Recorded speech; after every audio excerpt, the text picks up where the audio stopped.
Hi friends, welcome to target my goal channel. ನಿಮಗೆಲ್ಲ ಸ್ವಾಗತ. ಇವತ್ತಿನ ಈ ಒಂದು ಸೆಷನ್ನಲ್ಲಿ ಮಾರ್ಚ್ 7ರಿಂದ 10ರವರೆಗೆ ಪ್ರಚಲಿತ ವಿದ್ಯಮಾನಗಳಿಗೆ ಸಂಬಂಧಪಟ್ಟಂತೆ ನಾವಿಲ್ಲಿ ನೋಡ್ತಾ ಇದ್ದೀವಿ. ಈ ಒಂದು ಈ ಒಂದು ಸೆಷನ್ನಲ್ಲಿ ಅಲ್ಲಿ ವಕ್ಫ್ ಕಾಯ್ದೆ ಅನ್ಬೋದು. ಸೊ ಇದರಲ್ಲಿ ಅಮೆಂಡ್ಮೆಂಟ್ ಮಾಡಲಿಕ್ಕೆ ಅಲ್ಲಿ ಮುಂದಾಗಿರುವಂಥದ್ದು. ಅದೇ ರೀತಿಯಾಗಿ ನೈಟ್ ಫ್ರಾಂಕ್ ಅನ್ನುವಂತಹ ಒಂದು ವರದಿಯಲ್ಲಿ ಬಂದಿರುವಂಥದ್ದು. ಇನ್ನು ಅದೇ ರೀತಿಯಾಗಿ ಅಂತಾರಾಷ್ಟ್ರೀಯ ಮಹಿಳಾ ದಿನವನ್ನಾಗಿ ಆಚರಣೆ ಮಾಡಿರುವಂಥದ್ದು. ಇನ್ನು ಇತ್ತೀಚೆಗೆ ಗ್ರೀನ್ಲ್ಯಾಂಡ್ ಅನ್ನುವಂತಹ ಇದು ದೇಶ ಕೂಡ ಅಲ್ಲಿ ನ್ಯೂಸ್ ಅಲ್ಲಿ ಇರತಕ್ಕಂಥದ್ದು. ಅದೇ ರೀತಿಯಾಗಿ ಶಾಶ್ವತ ವಿದ್ಯುತ್ ಸಂಪರ್ಕವನ್ನು ವಿತರಿಸುವ ಒಂದು ಯೋಜನೆಯನ್ನ ಮಧ್ಯಪ್ರದೇಶ ಸರ್ಕಾರ ಕೈಗೊಂಡಿರುವಂಥದ್ದು. ಸೊ ಇದನ್ನ ಯಾವ ರೀತಿ ಯೋಜನೆಯನ್ನ ಕೈಗೊಂಡಿದೆ ಅನ್ನುವಂಥದ್ದನ್ನ ಇಲ್ಲಿ ನೋಡ್ತಾ ಬರ್ತೀವಿ.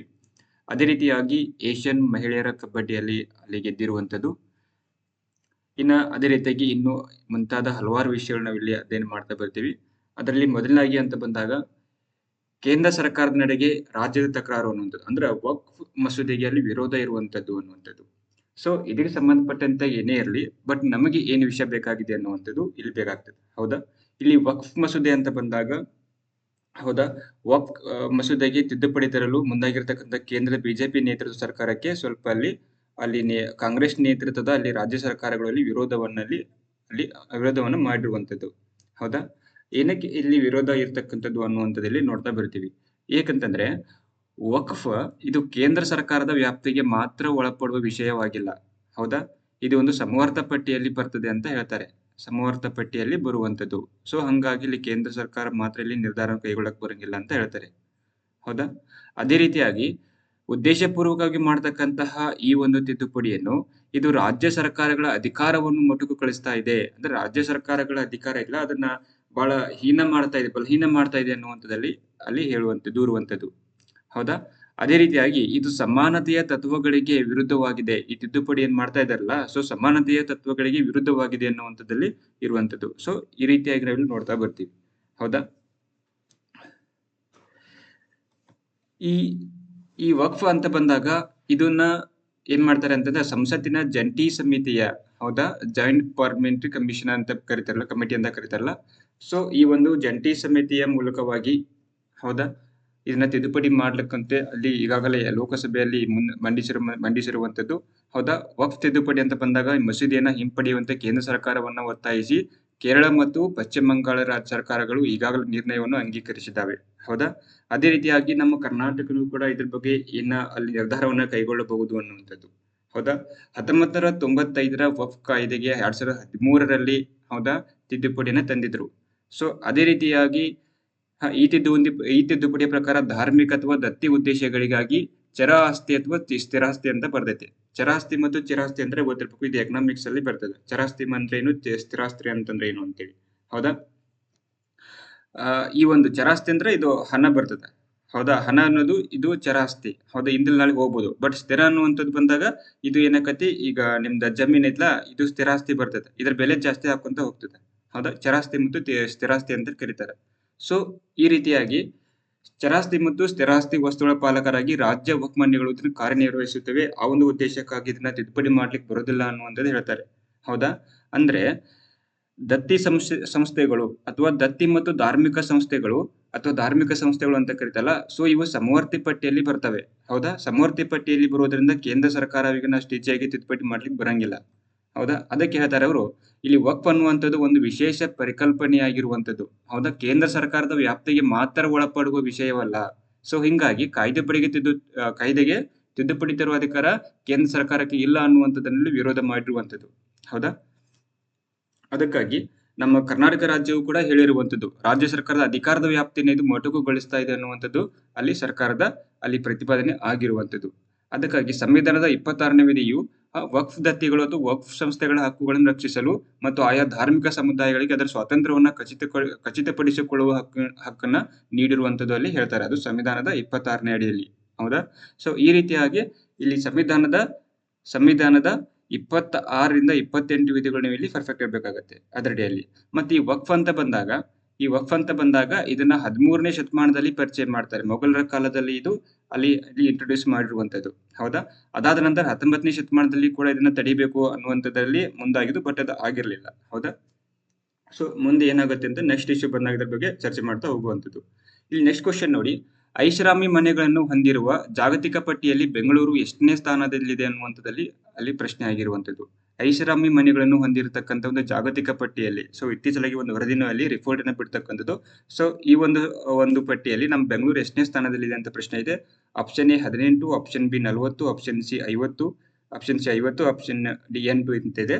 ಇಲ್ಲಿ ಸರಿಯಾದ ಉತ್ತರ ಯಾವುದು ಅಂತ ಬಂದಾಗ ಐಷಾರಾಮಿ ಮನೆಗಳನ್ನು ಹೊಂದಿರುವ ಪೈಕಿ ನಮ್ಮ ಕರ್ನಾಟಕದ ಬೆಂಗಳೂರು ಎಷ್ಟನೇ ಸ್ಥಾನದಲ್ಲಿದೆ ಅಂತ ಬಂದಾಗ option B is right answer. 40ನೇ ಸ್ಥಾನದಲ್ಲಿ ಇರ್ತಕ್ಕಂಥದ್ದು. ಹೌದಾ? ನೋಡಿ, ಐಷಾರಾಮಿ ಮನೆಗಳನ್ನು ಹೊಂದಿರುವ ಜಗತ್ತಿನ ಪ್ರಮುಖ 100 ಒಂದು ನಗರಗಳ ಪಟ್ಟಿಯಲ್ಲಿ ದೆಹಲಿ 18ನೇ ಸ್ಥಾನದಲ್ಲಿ ಇರುವಂತದ್ದು. ಅದೇ ರೀತಿಯಾಗಿ ನಮ್ಮ ಬೆಂಗಳೂರು 40ನೇ ಸ್ಥಾನದಲ್ಲಿದೆ ಅನ್ನುವಂತ ಹೇಳಿ ಏನಂತಂದ್ರ ನೈಟ್ ಫ್ರಾಂಕ್ ಅನ್ನುವಂತಹ ಒಂದು ವರದಿಯಲ್ಲಿ ಉಲ್ಲೇಖ ಇರತಕ್ಕಂಥದ್ದು. ಹೌದಾ? ಜಾಗತಿಕವಾಗಿ ಪ್ರಮುಖ 100 ನಗರಗಳಲ್ಲಿನ ಮನೆಗಳ ವಾರ್ಷಿಕ ಬೆಲೆ ಏರಿಕೆಯನ್ನ ಆಧರಿಸಿ ನೈಟ್ ಫ್ರಾಂಕ್ ಅನ್ನುವಂಥದ್ದು. ಹೌದಾ? Knight Frank prime international residential index ಅನ್ನುವಂಥದ್ರಲ್ಲಿ ಇಲ್ಲಿ ವರದಿಯನ್ನು ಕೊಟ್ಟಿರ್ತಕ್ಕಂಥದ್ದು. ಈ ಒಂದು ವರದಿಯಲ್ಲಿ ನಮ್ಮ ಬೆಂಗಳೂರು, ಹೌದಾ, ಜಗತ್ತಿನ 100 ನಗರಗಳ ಪೈಕಿ ನಮ್ಮ ಬೆಂಗಳೂರು 40ನೇ ಸ್ಥಾನದಲ್ಲಿದೆ ಅಂತೆ. ಅದೇ ರೀತಿಯಾಗಿ ದೆಹಲಿ ಇದು 18ನೇ ಸ್ಥಾನದಲ್ಲಿದೆ ಅನ್ನುವಂಥದ್ದು ಗೊತ್ತಿರಲಿ. ಹೌದಾ? 2024ರಲ್ಲಿ ಜಾಗತಿಕವಾಗಿ 3.6% ಮನೆಗಳ ಬೆಲೆ ಹೆಚ್ಚಳವಾಗಿದೆ ಅನ್ನುವಂಥದ್ದು. ಯಾಕಂತಂದ್ರೆ ಕಚ್ಚಾ ವಸ್ತುಗಳ ರಾ ಮೆಟೀರಿಯಲ್ಸ್ ಬೆಲೆ ಹೆಚ್ಚಾಗ್ತೈತಲ್ಲ, ಆ ಉದ್ದೇಶಕ್ಕಾಗಿ ಇಲ್ಲಿ ಹೆಚ್ಚಾಗಿರುವಂತದ್ದು. ಹೌದಾ? ದೆಹಲಿಯಲ್ಲಿ 6.7% ಏರಿಕೆಯಾಗಿದೆ. ಹೌದಾ? ಕಳೆದ ಬಾರಿ 37ನೇ ಸ್ಥಾನದಲ್ಲಿ ಕೂಡ ಇರುವಂತದ್ದು. ಹೌದಾ? ಈಗ ಏನಾಗೈತಿ 18ನೇ ಸ್ಥಾನಕ್ಕೆ ಅದು ಏರಿರುವಂತದ್ದು.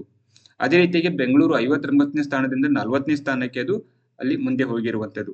ಮತ್ತೆ ಅದೇ ರೀತಿಯಾಗಿ ಬೆಂಗಳೂರು ಕೂಡ 21ನೇ ಸ್ಥಾನದಲ್ಲಿ ಇರುವಂತದ್ದು. ಇನ್ನು ಜಾಗತಿಕವಾಗಿ ಅಂತ ಬಂದಾಗ ಸಿಯೋಲ್, ಮನಿಲಾ, ದುಬೈ, ರಿಯಾದ್ ಮತ್ತು ಟೋಕಿಯೋ ಇವೇನಂತಂದ್ರೆ ಮೊದಲ 5 ರಾಷ್ಟ್ರಗಳು, ಮೊದಲ ಟಾಪ್ 5 ಕಂಟ್ರೀಸ್ ಅಲ್ಲಿ ದೇಶದ ನಗರಗಳು. ಅದೇ ರೀತಿಯಾಗಿ ಮೂಲ ಸೌಕರ್ಯ ಅಭಿವೃದ್ಧಿ, ಆರ್ಥಿಕ ಬೆಳವಣಿಗೆ ಮತ್ತು ಐಷಾರಾಮಿ ಮನೆಗಳಿಗೆ ಹೆಚ್ಚಿದ ಬೇಡಿಕೆಯಿಂದಾಗಿ ಇಲ್ಲಿ ದರಗಳು ಕೂಡ ಅಲ್ಲಿ ಏರಿಕೆಯಾಗಿರುವಂತದ್ದು. ಹೌದಾ? ಐಷಾರಾಮಿ ಮನೆಗಳನ್ನು ಹೊಂದಿರುವ ಜಗತ್ತಿನ 100 ನಗರಗಳ ಪೈಕಿ ದೆಹಲಿ 18ನೇ ಸ್ಥಾನದಲ್ಲಿದೆ, ಮತ್ತೆ ಬೆಂಗಳೂರು 40ನೇ ಸ್ಥಾನದಲ್ಲಿದೆ ಅನ್ನೋದು ನಿಮಗೆ ಇಲ್ಲಿ ನೆನಪಿರಲಿ. ಓಕೆ, ಇನ್ನು ನೆಕ್ಸ್ಟ್ ನೋಡಿ, ಕೆಳಗಿನ ಹೇಳಿಕೆಗಳನ್ನ ಪರಿಗಣಿಸಿದೆ ಅಂತ ಇದೆ. ಇಲ್ಲಿ ನೋಡಿ, ಆಪ್ಷನ್ ಹೇಳಿಕೆ 1 ಅಂತಾರಾಷ್ಟ್ರೀಯ ಮಹಿಳಾ ದಿನವಾಗಿ ಮಾರ್ಚ್ 8 ಆಚರಿಸಲಾಗುವುದು ಅಂತ ಇದೆ. ಅದೇ ರೀತಿಯಾಗಿ ಹೇಳಿಕೆ 2 ಈ ವರ್ಷದ ಧ್ಯೇಯ ವಾಕ್ಯ for all women and girls rights, equality and empowerment ಅನ್ನುವಂಥದ್ದು. ಇನ್ನ ಇದನ್ನ ಮೊದಲ ಬಾರಿ 1975ರಲ್ಲಿ ಆಚರಿಸಲಾಯಿತು ಅನ್ನುವಂತಿದೆ. ಹೌದಾ? ಹೇಳಿಕೆ 1 ಮತ್ತು 2 ಸರಿ, ಹೇಳಿಕೆ 2 ಮತ್ತು 3 ಸರಿ, 1 ಮತ್ತು 3 ಸರಿ, 1, 2, 3 ಮೇಲಿನ ಎಲ್ಲವೂ ಸರಿ ಅಂತಿದೆ. ಇಲ್ಲಿ ಸರಿಯಾದ ಉತ್ತರ ಯಾವುದು ಅಂತ ಬಂದಾಗ ಆಪ್ಷನ್ ಡಿ ಇದೆ ರೈಟ್ ಆನ್ಸರ್. ಯಾಕಂತಂದ್ರೆ ಹೇಳಿಕೆ 1, 2 ಮತ್ತು 3, ಹೌದಾ, 3 ಸರಿ ಇರ್ತಕ್ಕಂಥದ್ದು. ಹೌದಾ? ಮಾರ್ಚ್ 8ರಂದು ಅಲ್ಲಿ ಆಚರಣೆ ಮಾಡ್ತಕ್ಕಂಥದ್ದು. ಈ ವರ್ಷದ ಥೀಮ್ ಏನಾಗಿತ್ತು ಅಂತಂದ್ರೆ for all women and girls rights, equality and empowerment ಅನ್ನುವಂಥದ್ದು. ಇದನ್ನ ಮೊದಲ ಬಾರಿಗೆ ಅಧಿಕೃತವಾಗಿ ಆಚರಣೆ ಮಾಡಿದ್ದು ಅಂತ ಬಂದಾಗ 1975ರಲ್ಲಿ ಅಧಿಕೃತವಾಗಿ ಆಚರಣೆ ಮಾಡಿದ್ದು. ಹೌದಾ? ನೋಡಿ, ಅಂತಾರಾಷ್ಟ್ರೀಯ ಮಹಿಳಾ ದಿನವನ್ನ ಪ್ರತಿ ವರ್ಷ ಮಾರ್ಚ್ 8ರಂದು ಇದನ್ನ ಆಚರಿಸಲಾಗುವುದು ಅನ್ನುವಂಥದ್ದು. ಹೌದಾ? ಏನಕ್ಕಂತಂದ್ರೆ ಅಂತಾರಾಷ್ಟ್ರೀಯ ಮಟ್ಟದಲ್ಲಿ, ಹೌದಾ, ಅಂತಾರಾಷ್ಟ್ರೀಯ ಮಹಿಳಾ ದಿನವು ಪ್ರಪಂಚದಾದ್ಯಂತ ಮಹಿಳೆಯರನ್ನ ಗೌರವಿಸುವ ಅನ್ನುವಂತಹ ಒಂದು ದಿನ ಆಗಿರ್ತಕ್ಕಂಥದ್ದು. ಇವತ್ತು ಮಾತ್ರ ಅಲ್ಲ, ಅದನ್ನ ಬಗ್ಗೆ ಅದ್ರ ರೀತಿ ಗೌರವ ಇರಬೇಕು, ಬಟ್ ಅದ್ರ ಬಗ್ಗೆ ಜಾಗೃತಿಯನ್ನು ಮೂಡಿಸ್ತಕ್ಕಂಥ ಒಂದು ದಿನ ಯಾವುದು ಅಂತಂದ್ರೆ ಮಾರ್ಚ್ 8 ಅನ್ನುವಂಥದ್ದು. ಹೌದಾ? ಅಂತಾರಾಷ್ಟ್ರೀಯ ಮಹಿಳಾ ದಿನವು 20ನೇ ಶತಮಾನದ ಆರಂಭದಲ್ಲಿ ಇದು ಪ್ರಾರಂಭವಾಗಿರುವಂತದ್ದು. ಹೌದಾ? ಈ ದಿನದ ಉದ್ದೇಶ ಏನಂತಂದ್ರೆ, ಹೌದಾ, ಅದೇ ರೀತಿಯಾಗಿ ಇದನ್ನ ಮೊದಲ ಬಾರಿಗೆ ಈ ರೀತಿ ಮಾಡ್ಬೇಕು ಅಂತೇಳಿ ಉತ್ತರ ಅಮೆರಿಕ ಮತ್ತು ಯುರೋಪಿನ ಕೆಲವೊಂದಿಷ್ಟು ಕಾರ್ಮಿಕ ಚಳುವಳಿಗಳಿಂದ, ಹೌದಾ, ಅದರಿಂದ ಇದು ಹುಟ್ಟಿಕೊಳ್ಳುವಂತದ್ದು.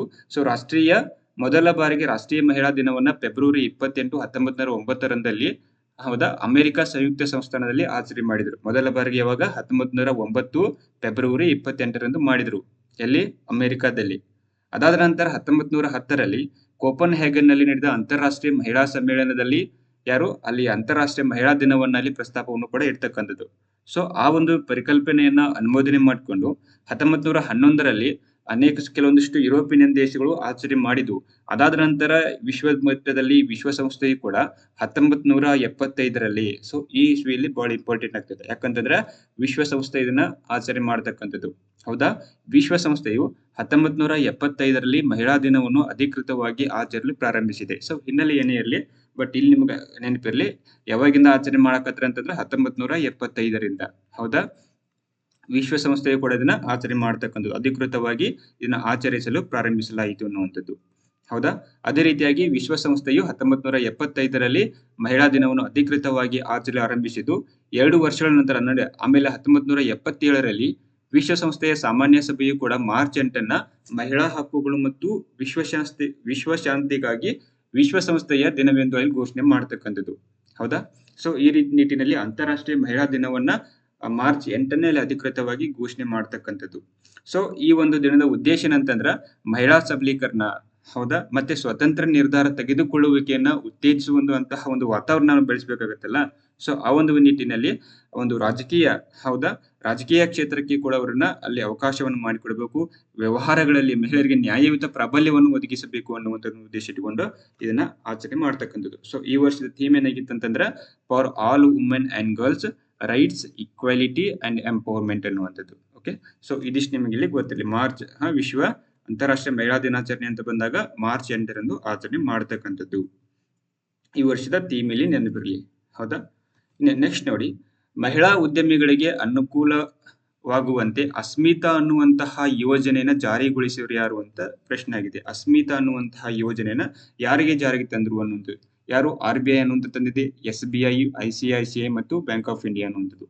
ಸೊ ಇದರಲ್ಲಿ ಸರಿಯಾದ ಉತ್ತರ ಯಾವುದು ಅಂತ ಬಂದಾಗ SBI ಅವರು ಏನ್ ಮಾಡ್ತಾರೆ ಅಂತಂದ್ರೆ ಅಸ್ಮಿತಾ ಅನ್ನುವಂತಹ ಒಂದು ಯೋಜನೆಯನ್ನ ಅಲ್ಲಿ ಜಾರಿಗೆ ತಂದಿರುವಂತದ್ದು. ಅಸ್ಮಿತಾ ಅನ್ನುವಂತಹ ಒಂದು ಯೋಜನೆ ಇದು ಏನಕ್ಕಂತಂದ್ರ ಅಸ್ಮಿಲಾ ಅನ್ನುವಂತಹ ಒಂದು ಸಾಲ ಯೋಜನೆಯನ್ನು ತಂದಿರುವಂತದ್ದು. ಸೊ ಇದನ್ನ ಅಂತಾರಾಷ್ಟ್ರೀಯ ಮಹಿಳಾ ದಿನ ಅಂತ ಆಚರಣೆ ಮಾಡ್ತೀವಲ್ಲ ಮಾರ್ಚ್ 8ರಂದು. ಸೊ ಆ ಒಂದು ನಿಟ್ಟಿನಲ್ಲಿ ಇದನ್ನ ಮಹಿಳೆಯರಿಗೆ ಅಂತೇಳಿ ಒಂದು ಜಾರಿಗೆ ತಂದಿರುವಂತಹ ಒಂದು ಯೋಜನೆ. ಹೌದಾ? ವಿಶ್ವ ಮಹಿಳಾ ದಿನಾಚರಣೆ ಅಂಗವಾಗಿ ಯಾರು? State bank of India. ಹೌದಾ? ಸ್ಟೇಟ್ ಬ್ಯಾಂಕ್ ಆಫ್ ಇಂಡಿಯಾದವರು ಮಹಿಳಾ ಉದ್ಯಮಿಗಳಿಗೆ ಕಡಿಮೆ ಬಡ್ಡಿ ದರದಲ್ಲಿ, ಹೌದಾ, ಕಡಿಮೆ ಬಡ್ಡಿ ದರ ಸಾಲ ಸೌಲಭ್ಯವನ್ನ ಕಲ್ಪಿಸಲು ಅಸ್ಮಿತಾ ಅನ್ನುವಂತಹ ಒಂದು ಯೋಜನೆಯನ್ನು ಕೂಡ ಅಲ್ಲಿ ಚಾಲನೆ ನೀಡಿರುವಂತದ್ದು. ಅಸ್ಮಿತಾ ಅನ್ನುವಂತಹ ಯೋಜನೆ ಯಾರಿಗೆ ಜಾರಿಗೆ ತರ್ತಾರೆ ಅಂತಂದ್ರೆ ಇದನ್ನ SBI ದವರು ತರ್ತಾರೆ, ಸ್ಟೇಟ್ ಬ್ಯಾಂಕ್ ಆಫ್ ಇಂಡಿಯಾದವರು ತರ್ತಾರೆ. ಸೊ ಇದರಡಿಯಲ್ಲಿ ಯಾವುದೇ ಭದ್ರತೆಯನ್ನ ಇಲ್ಲದೆ, ಹೌದಾ, ಅಡಮಾನ ರಹಿತ ಅಂತೇಳಿ ಕರೀತಾರೆ. ಅಂದ್ರೆ ಭದ್ರತೆ ಪತ್ರಗಳು ಇಲ್ಲದೆ ಅಲ್ಲಿ ಅವರಿಗೆ ಸಾಲ ದೊರೆಯುವಂಥದ್ದು. ಹೌದಾ? ಏನಕ್ಕಂತಂದ್ರೆ ಮಹಿಳಾ ಸಬಲೀಕರಣದ ದೃಷ್ಟಿಯಿಂದ ಇದನ್ನ ಜಾರಿಗೊಳಿಸಲಾಗ್ತಿದೆ ಅನ್ನುವಂಥದ್ದು ಅಲ್ಲಿ SBI ತಿಳಿಸಿರುವಂತದ್ದು. ಈ ಪಾಯಿಂಟ್ ನಿಮಗೆ ನೆನಪಿರ್ಲಿ. ಏನಕ್ಕಂತಂದ್ರ ಯಾವುದೇ ಭದ್ರತೆ ಇಲ್ಲದೆ ಅಲ್ಲಿ ಸಾಲ ಸೌಲಭ್ಯವನ್ನು ಕಲ್ಪಿಸ್ತಕ್ಕಂಥ ಒಂದು ಯೋಜನೆ ಇದು. ಯಾವುದು? ಅಸ್ಮಿತಾ ಅನ್ನುವಂತಹ ಒಂದು ಯೋಜನೆ. ಹೌದಾ? ದೇಶದಲ್ಲಿ ವ್ಯಾಪಾರ ಚಟುವಟಿಕೆಗಳಿಗೆ ಕಡಿಮೆ ಸಂಖ್ಯೆಯಲ್ಲಿ ಮಹಿಳೆಯರಿಗೆ ಸಾಲ ಸೌಲಭ್ಯ ದೊರೀತಾ ಇದೆ. ಆ ಉದ್ದೇಶಕ್ಕಾಗಿ ಏನ್ ಮಾಡ್ತಾರೆ ಅಂತಂದ್ರ ಈ ಯೋಜನೆನ ಜಾರಿಗೆ ತರುವಂತದ್ದು. ಹೌದಾ? ಉದ್ದಿಮೆ ಸ್ವಾವಲಂಬನೆಯ ಉದ್ದೇಶಕ್ಕೆ ಸಾಲ ಪಡೆಯುವಂತಹ ಮಹಿಳೆಯರ ಸಂಖ್ಯೆ ಶೇಕಡ ಎಷ್ಟಿದೆ? 3ರಷ್ಟಿದೆ. ಹೌದಾ?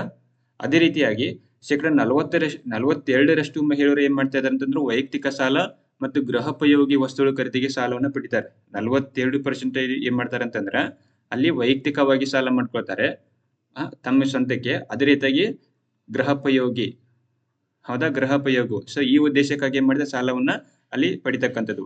ಅದೇ ರೀತಿಯಾಗಿ ಶೇಕಡ 38ರಷ್ಟು ಸ್ತ್ರೀಯರು ಏನ್ ಮಾಡ್ತಾರೆ ಅಂತಂದ್ರೆ ಚಿನ್ನದ ಮೇಲೆ ಆಸೆಯಿಂದ ಚಿನ್ನದ ಮೇಲೆ ಅಲ್ಲಿ ಸಾಲವನ್ನ ಪಡಿತಕ್ಕಂಥದ್ದು. ಚಿನ್ನದ ಮೇಲೆ ಸಾಲವನ್ನ ಪಡಿತಾ ಇದ್ದಾರೆ ಅನ್ನುವಂಥದ್ದು. ಅದೇ ರೀತಿಯಾಗಿ SBI ದವರು ಏನ್ ಮಾಡ್ತಾರ, ಈ ಒಂದು ಹೊಸ ಯೋಜನೆ ಅಡಿಯಲ್ಲಿ ಅತಿ ಸಣ್ಣ ಮತ್ತು ಮಧ್ಯಮ, ಹೌದಾ, ಮಧ್ಯಮ ಉದ್ಯಮಗಳನ್ನ ಇವರ ಮುನ್ನಡೆಸುವ ಒಂದು ಮಹಿಳೆಯರಿಗೆ ಸಾಲ ಸೌಲಭ್ಯವನ್ನು ಕಲ್ಪಿಸ್ತಕ್ಕಂಥ ಒಂದು ಯೋಜನೆಯನ್ನ ಜಾರಿಗೆ ತಂದಿರುವಂತದ್ದು. ಹೌದಾ? ಅದೇ ರೀತಿಯಾಗಿ ಮಹಿಳೆಯರಿಗೆ ಒಂದು ನಾರಿ ಶಕ್ತಿ ಅನ್ನುವಂತ ಹೆಸರಿನಲ್ಲಿ, ಹೌದಾ, ಒಂದು ರೂಪೇ ಏನ್ ಮಾಡ್ತಾರೆ, ಪ್ಲಾಟಿನಂ ಡೆಬಿಟ್ ಕಾರ್ಡ್ ಅನ್ನು ಕೂಡ ಅವರಿಗೆ ಕೊಡುವಂತದ್ದು. ಒಂದು ಈ ಯೋಜನೆಯಲ್ಲಿ ಯಾರ ಅಲ್ಲಿ ಸಾಲವನ್ನ ಪಡೆದುಕೊಳ್ತಾರಲ್ಲ, ಸೊ ಅವ್ರಿಗೆ ಅಸ್ಮಿತಾ ಒಂದು ಯೋಜನೆ ಅಡಿಯಲ್ಲಿ ನಾರಿ ಶಕ್ತಿ ಅನ್ನುವಂತಹ ಒಂದು ಹೆಸರಿನಲ್ಲಿ ಏನ್ ಮಾಡ್ತಾರೆ, ಪ್ಲಾಟಿನಂ ಡೆಬಿಟ್ ಕಾರ್ಡ್ ಅನ್ನು ಕೂಡ ಅವರಿಗೆ ಕೊಡುವಂತದ್ದು. ಹೌದಾ? ಸೊ ಇದಿಷ್ಟೇನಂತಂದ್ರೆ ಅಸ್ಮಿತಾ ಸಾಲ ಯೋಜನೆ ಅನ್ನುವಂಥದ್ದು ನಿಮ್ಗೆ ಇಲ್ಲಿ ನೆನಪಿರಬಹುದು. ಹೌದಾ? ಅಸ್ಮಿತಾ ಸಾಲ ಯೋಜನೆ ಅನ್ನುವಂಥದ್ದು ಇದು ಏನಕ್ಕೆ ಯೂಸ್ ಆಗ್ತದೆ ಅಂತಂದ್ರೆ ನೋಡಿ, ಅಸ್ಮಿತಾ ಸಾಲ ಯೋಜನೆ ಅಂತ ಬಂದಾಗ ಅದನ್ನ ನೆನಪಿರ್ಲಿ ನಿಮಗೆ. ಯಾರು ಜಾರಿಗೆ ತಂದಿದ್ದು ಅಂತಂದ್ರೆ SBI ಜಾರಿಗೆ ತಂದಿದೆ. ಹೌದಾ? ಯಾರಿಗೆ ಇದರಲ್ಲಿ ಅಡಿಯಲ್ಲಿ ಏನಿದೆ ಅಂತಂದ್ರೆ ಯಾವುದೇ ಭದ್ರತೆ ಇಲ್ಲದೆ ಅಡಮಾನ ರಹಿತ, ಹೌದಾ, ಭದ್ರತೆ ಪತ್ರಗಳ ರಹಿತ ಸಾಲ ಅಲ್ಲಿ ದೊರೆಯಲಿದೆ. ಅದೇ ರೀತಿಯಾಗಿ ಒಂದು ನಾರಿ ಶಕ್ತಿ ಹೆಸರಿನಲ್ಲಿ ಒಂದು ಡೆಬಿಟ್ ಕಾರ್ಡ್ ಕೂಡ ಕೊಡುವಂತಹ ಒಂದು ಯೋಜನೆ ಇದು ಅಸ್ಮಿತಾ ಅಂತ ಕರೀತಾರೆ. ಹೌದಾ? ನೆಕ್ಸ್ಟ್ ನೋಡಿ, ಇನ್ನ ಕರ್ನಾಟಕದಲ್ಲಿ 2ನೇ ಅಂತಾರಾಷ್ಟ್ರೀಯ ವಿಮಾನ ನಿಲ್ದಾಣವನ್ನು ನಿರ್ಮಿಸಲು ಎಲ್ಲಿ ಉದ್ದೇಶಿಸಲಾಗಿದೆ ಅನ್ನೋ ಪ್ರಶ್ನೆ ಆಗಿದೆ. ಹೌದಾ? ನಮ್ಮ ಕರ್ನಾಟಕದಲ್ಲಿ ಈಗ ಆಲ್ರೆಡಿ ಒಂದು ಅಂತಾರಾಷ್ಟ್ರೀಯ ವಿಮಾನ ನಿಲ್ದಾಣ ಇರುವಂತದ್ದು. ಅದೇ ರೀತಿಯಾಗಿ 2ನೇ ಅಂತಾರಾಷ್ಟ್ರೀಯ ವಿಮಾನ ನಿಲ್ದಾಣ ಮಾಡ್ಬೇಕಂತೇಳಿ ಉದ್ದೇಶ ಮಾಡಿದ್ದಾರೆ. ಅದು ಎಲ್ಲಿ ಅಂತಂದ್ರೆ ಒಂದು ಮಂಗಳೂರು, ಆಪ್ಷನ್ ಬಿ ಬೆಂಗಳೂರು, ಹುಬ್ಬಳ್ಳಿ ಮತ್ತು ಬೆಳಗಾವಿ ಅಂತ ಇದೆ. ಹೌದಾ? ಅದು ಸರಿಯಾದ ಉತ್ತರ ಯಾವುದು ಅಂತಂದ್ರೆ ಬೆಂಗಳೂರು. ಹೌದಾ? ಬೆಂಗಳೂರು ಸಮೀಪದಲ್ಲಿ ಇದನ್ನ ನಿರ್ಮಿಸುವಂತದ್ದು. ಹೌದಾ? ನೋಡಿ, ನೆಲಮಂಗಲ ಕುಣಿಗಲ್ ಹೆದ್ದಾರಿ ಮತ್ತು ಕನಕಪುರ ರಸ್ತೆ ಬಳಿಗೆ ಅಂದ್ರೆ 2 ಜಾಗಗಳಲ್ಲಿ ಗುರುತು ಮಾಡ್ಕೊಂಡಿದ್ದಾರೆ. ಹೌದಾ? ಒಂದು ನೆಲಮಂಗನ ಮತ್ತು ಹಾಸನ ಹೆದ್ದಾರಿ ಜಂಕ್ಷನ್ ಇಂದ 10 ಕಿಲೋಮೀಟರ್ ದೂರದಲ್ಲಿ ಮಾಡ್ಕೊಂಡಿದ್ದಾರೆ. ಮತ್ತೆ ಇನ್ನೊಂದೇನಂತಂದ್ರೆ ಕನಕಪುರ ರಸ್ತೆ ಮತ್ತು ನೈಸ ರಸ್ತೆ ಜಂಕ್ಷನ್ ಇಂದ 10 ಕಿಲೋಮೀಟರ್ ದೂರದಲ್ಲಿ ಇನ್ನೊಂದು ಸ್ಥಳವನ್ನಲ್ಲಿ ಗುರುತು ಮಾಡಿರುವಂತದ್ದು. ಹೌದಾ? ಸೊ ಈ ರೀತಿಯಾಗಿ ಇನ್ನೊಂದು ಅಂತಾರಾಷ್ಟ್ರೀಯ ವಿಮಾನವನ್ನ ನಿರ್ಮಿಸಲು ಮುಂದಾಗಿರುವಂತದ್ದು. ಹೌದಾ? ಬೆಂಗಳೂರು ಸಮೀಪ 2ನೇ ಅಂತಾರಾಷ್ಟ್ರೀಯ ವಿಮಾನ ನಿಲ್ದಾಣ ಸ್ಥಾಪನೆಗೆ ನೆಲಮಂಗಲ ಕುಣಿಗಲ್ ರಸ್ತೆ ಮತ್ತು ಕನಕಪುರ ರಸ್ತೆಯಲ್ಲಿ 2 ಸ್ಥಳಗಳಲ್ಲಿ ಗುರುತು ಮಾಡಿರುವಂತದ್ದು. ಹೌದಾ? ಇದನ್ನ ಭಾರತೀಯ ವಿಮಾನ ನಿಲ್ದಾಣ ಪ್ರಾಧಿಕಾರಕ್ಕೆ ಕೂಡ ಕಳಿಸಿರುವಂತದ್ದು ಅಂತೇಳಿ ಬೃಹತ್ ಕೈಗಾರಿಕಾ ಸಚಿವ ಅವರು ಎಂ ಬಿ ಪಾಟೀಲ್ ಅವರು ಹೇಳಿರುವಂತದ್ದು. ಹೌದಾ? ಒಂದು ನೆಲಮಂಗಲ ಹಾಸನ ಹೆದ್ದಾರಿ ಜಂಕ್ಷನ್ ನಿಂದ 10 ಕಿಲೋಮೀಟರ್ ದೂರದಲ್ಲಿ, ಇನ್ನೊಂದು ಕನಕಪುರ ರಸ್ತೆ ಮತ್ತು ನೈಸ್ ರಸ್ತೆ ಅಂತ ಬರುತ್ತಲ್ಲ, ಸೊ ಆ ಜಂಕ್ಷನ್ ನಿಂದ 10 ಕಿಲೋಮೀಟರ್ ದೂರದಲ್ಲಿ ಒಟ್ಟು 2 ಸ್ಥಳಗಳನ್ನ ಗುರುತಿಸಿದ್ದಾರೆ. ಸೊ ಫೈನಲ್ ಆಗಿ ಅದು ಅಧಿಕೃತವಾಗಿ ಆಗುವಂತದ್ದು. ಹೌದಾ? ನಮ್ಮ ಕರ್ನಾಟಕದಲ್ಲಿ ಈಗ ಆಲ್ರೆಡಿ ಒಂದಿದೆ, ಒಂದು ಕೆಂಪೇಗೌಡ ಅಂತಾರಾಷ್ಟ್ರೀಯ ವಿಮಾನ ನಿಲ್ದಾಣ. ಅದಾದ ನಂತರ ಇನ್ನೊಂದಲ್ಲಿ 2ನೇ ಅಂತಾರಾಷ್ಟ್ರೀಯ ವಿಮಾನ ನಿಲ್ದಾಣಕ್ಕೆ ಅಲ್ಲಿ ಯೋಜನೆ ಮುಂದಾಗಿರುವಂತದ್ದು. ಹೌದಾ? ಒಟ್ಟು ನಮ್ಮ ಭಾರತದಲ್ಲಿ ಎಷ್ಟು ಅಂತಾರಾಷ್ಟ್ರೀಯ ವಿಮಾನಗಳಿದಾವೆ?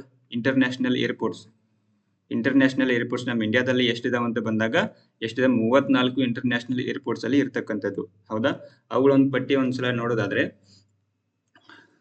ಐ ಥಿಂಕ್ ಇದು ಅಷ್ಟು ಕ್ಲಿಯರ್ ಆಗಿ ಕಾಣಿಸ್ತಿಲ್ಲ ಅಂತ ಅನಿಸುತ್ತೆ.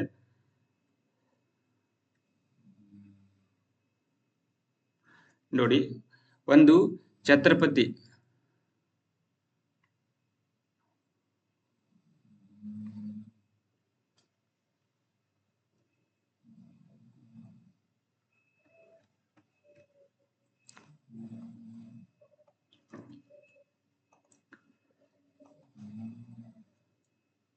ಛತ್ರಪತಿ ಶಿವಾಜಿ ಇಂಟರ್ನ್ಯಾಷನಲ್ ಏರ್ಪೋರ್ಟ್ ಅಂತ ಬರ್ತದ. ಅದು ಮುಂಬೈಲಿ ಇರ್ತಕ್ಕಂಥದ್ದು. ಒಂದ್ ಸೆಕೆಂಡ್. ಹೌದಾ? ಛತ್ರಪತಿ ಶಿವಾಜಿ ಯಾವುದು ಇಂಟರ್ನ್ಯಾಷನಲ್ ಏರ್ಪೋರ್ಟ್ ಅಂತ ಬರ್ತದ, ಅದು ಮುಂಬೈಲಿ ಇರ್ತಕ್ಕಂಥದ್ದು. ಅದೇ ರೀತಿಗೆ ಕೆಂಪೇಗೌಡ ಇಂಟರ್ನ್ಯಾಷನಲ್ ಏರ್ಪೋರ್ಟ್ ಅಂತ ಬರುತ್ತಾ, ಅದು ಬೆಂಗಳೂರಿನಲ್ಲಿ ಇರ್ತಕ್ಕಂಥದ್ದು. ಇನ್ನ ಚೆನ್ನೈ ಇಂಟರ್ನ್ಯಾಷನಲ್ ಏರ್ಪೋರ್ಟ್ ಅಂತ ಬರ್ತದ, ಅದು ತಮಿಳುನಾಡಿನ ಚೆನ್ನೈದಲ್ಲಿದೆ. ಇನ್ನ ನೇತಾಜಿ ಸುಭಾಷ್ ಚಂದ್ರ ಬೋಸ್ ಇಂಟರ್ನ್ಯಾಷನಲ್ ಏರ್ಪೋರ್ಟ್ ಅಂತ ಬಂದಾಗ ಅದು ಪಶ್ಚಿಮ ಬಂಗಾಳದ ಕೋಲ್ಕತ್ತಾದಲ್ಲಿ ಇರುವಂತದ್ದು. ಇನ್ನ ಯಾವ್ದು ಚೌಧರಿ ಚರಣ್ ಸಿಂಗ್ ಇಂಟರ್ನ್ಯಾಷನಲ್ ಏರ್ಪೋರ್ಟ್ ಅಂತ ಬರುತ್ತೆ, ಅದು ಲಕ್ನೋದಲ್ಲಿದೆ, ಉತ್ತರ ಪ್ರದೇಶ. ಇನ್ನ ಶ್ರೀ ಗುರುರಾಮ್ ದಾಸ್ ಜೈ ಇಂಟರ್ನ್ಯಾಷನಲ್ ಏರ್ಪೋರ್ಟ್ ಅಂತ ಬಂದಾಗ ಇದು ಪಂಜಾಬ್ನ ಅಮೃತ್ಸರದಲ್ಲಿ ಇರ್ತಕ್ಕಂಥದ್ದು. ಹೌದಾ? ಇನ್ನು ವಿಶಾಖಪಟ್ಟಣಂ ಇಂಟರ್ನ್ಯಾಷನಲ್ ಏರ್ಪೋರ್ಟ್ ಅಂತ ಬಂದಾಗ ಇದು ವಿಶಾಖಪಟ್ಟಣಂ ಆಂಧ್ರ ಪ್ರದೇಶದಲ್ಲಿ ಕಂಡು ಬರ್ತದೆ. ಅದೇ ರೀತಿಯಾಗಿ ಕಣ್ಣೂರು ಇಂಟರ್ನ್ಯಾಷನಲ್ ಏರ್ಪೋರ್ಟ್ ಅಂತ ಬಂದಾಗ ಕೇರಳದ ಕಣ್ಣೂರಿನಲ್ಲಿದೆ. ಇನ್ನು ಸೂರತ್ ಇಂಟರ್ನ್ಯಾಷನಲ್ ಅಂತ ಬಂದಾಗ ಗುಜರಾತಿನ ಸೂರತ್. ಇನ್ನ ದೇವಿ ಅಹಿಲ್ಯಾಬಾಯಿ ಹೋಳ್ಕರ್ ಏರ್ಪೋರ್ಟ್ ಅಂತ ಬಂದಾಗ ಮಧ್ಯಪ್ರದೇಶದ ಇಂದೋರ್ದಲ್ಲಿ ಕಂಡು ಬರ್ತದ. ಇನ್ನ ಕೊಚ್ಚಿನ್ ಇಂಟರ್ನ್ಯಾಷನಲ್ ಏರ್ಪೋರ್ಟ್ ಅಂತ ಬಂದಾಗ ಕೇರಳದ ಕೊಚ್ಚಿನಲ್ಲಿ ಬರ್ತದ. ಇನ್ನ ಸರ್ದಾರ್ ವಲ್ಲಭಾಯಿ ಪಟೇಲ್ ಅಂತ ಬಂದಾಗ ಗುಜರಾತ್ನ ಅಹಮದಾಬಾದ್ ಇರ್ತದ. ಇನ್ನ ಇಂದಿರಾ ಗಾಂಧಿ ಇಂಟರ್ನ್ಯಾಷನಲ್ ಏರ್ಪೋರ್ಟ್ ಅಂತ ಬಂದಾಗ ಡೆಲ್ಲಿಯಲ್ಲಿ ಇರ್ತಕ್ಕಂಥದ್ದು. ಇನ್ನ ದಾಬೋಲಿ ಏರ್ಪೋರ್ಟ್ ಅಂತ ಬಂದಾಗ ಇದು ಗೋವಾದಲ್ಲಿ ಇರ್ತಕ್ಕಂಥದ್ದು. ಇನ್ನ ಪುಣೆ ಏರ್ಪೋರ್ಟ್ ಅಂತಂದ್ರೆ ಮಹಾರಾಷ್ಟ್ರದ ಪುಣೆ. ಇನ್ನ ತಿರುವನಂತಪುರಂ ಇಂಟರ್ನ್ಯಾಷನಲ್ ಏರ್ಪೋರ್ಟ್ ಅಂತ ಬಂದಾಗ ಇದು ಕೇರಳದ ತಿರುವನಂತಪುರಂನಲ್ಲಿದೆ. ಹೌದಾ? ಇನ್ನ ಕೊಯಂಬತ್ತೂರ್ ಅಂತ ಬಂದಾಗ ಇದು ತಮಿಳುನಾಡು ಕೊಯಂಬತ್ತೂರ್ ಬರ್ತದ. ಇನ್ನ ಯಾವುದು ಕ್ಯಾಲಿಕಟ್ ಇಂಟರ್ನ್ಯಾಷನಲ್ ಏರ್ಪೋರ್ಟ್ ಅಂತ ಬಂದಾಗ ಕಲ್ಕತ್ತಾದಲ್ಲಿದೆ. ಕ್ಯಾಲಿಕಟ್ ಇದು ಕೇರಳದ ಕ್ಯಾಲಿಕಟ್ ನಲ್ಲಿದೆ. ಇನ್ನ ಬಿಜು ಪಟ್ನಾಯಕ್ ಇಂಟರ್ನ್ಯಾಷನಲ್ ಏರ್ಪೋರ್ಟ್ ಅಂತ ಬಂದಾಗ ಇದು ಭುವನೇಶ್ವರದಲ್ಲಿದೆ, ಒಡಿಶಾದ ಭುವನೇಶ್ವರ್ನಲ್ಲಿ. ಇನ್ನ ಲೋಕಪ್ರಿಯ ಗೋಪಿನಾಥ್ ಬಾರ್ಡೋಯಿ ಇಂಟರ್ನ್ಯಾಷನಲ್ ಏರ್ಪೋರ್ಟ್ ಅಂತ ಬಂದಾಗ ಎಲ್ಲಿ ಅಸ್ಸಾಂನ ಗುವಾಹತಿಯಲ್ಲಿದೆ. ಹೌದಾ? ಇನ್ನ ಲಾಲ್ ಬಹದ್ದೂರ್ ಶಾಸ್ತ್ರಿ ಇಂಟರ್ನ್ಯಾಷನಲ್ ಏರ್ಪೋರ್ಟ್ ಅಂತಂದ್ರೆ ಅದು ಉತ್ತರ ಪ್ರದೇಶದ ವಾರಣಾಸಿಯಲ್ಲಿದೆ. ಇನ್ನ ರಾಜೀವ್ ಗಾಂಧಿ ಇಂಟರ್ನ್ಯಾಷನಲ್ ಏರ್ಪೋರ್ಟ್ ಅಂತಂದ್ರೆ ಅದು ತೆಲಂಗಾಣದ ಹೈದರಾಬಾದ್ ನಲ್ಲಿದೆ. ಇನ್ನ ಯಾವುದು ತಿರುಚನಪಳ್ಳಿ ಇಂಟರ್ನ್ಯಾಷನಲ್ ಅಂತಂದ್ರೆ ಅದು ತಿರುಚನಪಳ್ಳಿ ತಮಿಳುನಾಡಲ್ಲಿ ಇರ್ತಕ್ಕಂಥದ್ದು. ಹೌದಾ? ಇನ್ನ doctor Baba Saheb Ambedkar international airport ಅಂತಂದ್ರೆ ಮಹಾರಾಷ್ಟ್ರದ ನಾಗ್ಪುರ್ನಲ್ಲಿ ಇರ್ತಕ್ಕಂಥದ್ದು. ಹೌದಾ? ಇನ್ನ ಶೇಖುಲ್ ಅಲಾಮ್ ಇಂಟರ್ನ್ಯಾಷನಲ್ ಏರ್ಪೋರ್ಟ್ ಅಂತ ಬಂದಾಗ ಶ್ರೀನಗರ, ಜಮ್ಮು ಕಾಶ್ಮೀರದ ಶ್ರೀನಗರಲ್ಲಿ ಇರ್ತಕ್ಕಂಥದ್ದು. ಹೌದಾ? ಇನ್ನು ಇಂಫಾಲ್ ಇಂಟರ್ನ್ಯಾಷನಲ್ ಅಂತ ಬಂದಾಗ ಮಣಿಪುರದ ಇಂಫಾಲ್ನಲ್ಲಿದೆ. ಹೌದಾ? ಇನ್ನು ಜೈಪುರ್ ಇಂಟರ್ನ್ಯಾಷನಲ್ ಏರ್ಪೋರ್ಟ್ ಅಂತ ಬಂದಾಗ ರಾಜಸ್ಥಾನದ ಜೈಪುರ್ನಲ್ಲಿದೆ. ಹೌದಾ? ಇನ್ನು ಮಧುರೈ ಏರ್ಪೋರ್ಟ್ ಅಂತ ಬಂದಾಗ ಇದು ತಮಿಳುನಾಡಿನ ಮಧುರೈನಲ್ಲಿದೆ. ಹೌದಾ? ಇನ್ನು ಬಗ್ಡೋರ ಇಂಟರ್ನ್ಯಾಷನಲ್ ಏರ್ಪೋರ್ಟ್ ಅಂತ ಬಂದಾಗ ಅದು ಸಿಲಿಗುರಿ, ಎಲ್ಲಿ? ಪಶ್ಚಿಮ ಬಂಗಾಳ. ಇನ್ನು ಅದೇ ರೀತಿಯಾಗಿ ಜಯಪ್ರಕಾಶ್ ನಾರಾಯಣ್ ಇಂಟರ್ನ್ಯಾಷನಲ್ ಏರ್ಪೋರ್ಟ್ ಅಂತಂದ್ರೆ ಬಿಹಾರದ ಪಾಟ್ನಾದಲ್ಲಿದೆ. ಇನ್ನು ಮಂಗಳೂರು ಇಂಟರ್ನ್ಯಾಷನಲ್ ಏರ್ಪೋರ್ಟ್ ಅಂತಂದ್ರೆ ಅದು ಮಂಗಳೂರಿನಲ್ಲಿ ಇರ್ತಕ್ಕಂಥದ್ದು ಕರ್ನಾಟಕ. ಇನ್ನು ಅದೇ ರೀತಿಗೆ ಚಂಡೀಗೃಹ ಇಂಟರ್ನ್ಯಾಷನಲ್ ಏರ್ಪೋರ್ಟ್ ಅಂತ ಬಂದಾಗ ಚಂಡೀಗೃಹದಲ್ಲಿ ಇರ್ತಕ್ಕಂಥದ್ದು. ಹೌದಾ? ಸೊ ಈ ರೀತಿಯಾಗಿ ನಾವು ಒಟ್ಟು 34 ಅಂತಾರಾಷ್ಟ್ರೀಯ ವಿಮಾನ ನಿಲ್ದಾಣಗಳನ್ನ ಇಲ್ಲಿ ನೋಡ್ತಾ ಬರ್ತಕ್ಕಂಥದ್ದು. ಹೌದಾ?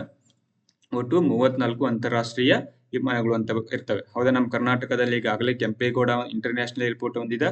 ಇನ್ನೊಂದು ಯಾವ್ದು ಅಂತಂದ್ರೆ ಮಂಗಳೂರು ಇಂಟರ್ನ್ಯಾಷನಲ್ ಏರ್ಪೋರ್ಟ್ ಇರತಕ್ಕಂಥದ್ದು. ಸೊ ಇನ್ ಬೆಂಗಳೂರಲ್ಲಿ 2ನೇ ಅಂತಾರಾಷ್ಟ್ರೀಯ ವಿಮಾನ ನಿಲ್ದಾಣ ಕೂಡ ಅಲ್ಲಿ ಮಾಡುವಂಥದ್ದು. ಓಕೆ, ಸೊ ಇದಿಷ್ಟು ನಿಮಗೆ ನೆನಪಿರ್ಲಿ. ಇವುಗಳನ್ನ ಸಿಂಪಲ್ ಇವನು JK ಥ್ರೂ ಅಲ್ಲಿ ಕ್ವಶನ್ ಕೇಳ್ತಾ ಬರ್ತಾರೆ. ಹೌದಾ? ಈಗ ಪುಣೆ ಇಂಟರ್ನ್ಯಾಷನಲ್ ಏರ್ಪೋರ್ಟ್ ಎಲ್ಲಿದೆ? ಮಹಾರಾಷ್ಟ್ರ ಪುಣೆ ಇದೆ. ಬಟ್ ಇಂಥವು ಕೇಳಂಗಿಲ್ಲ.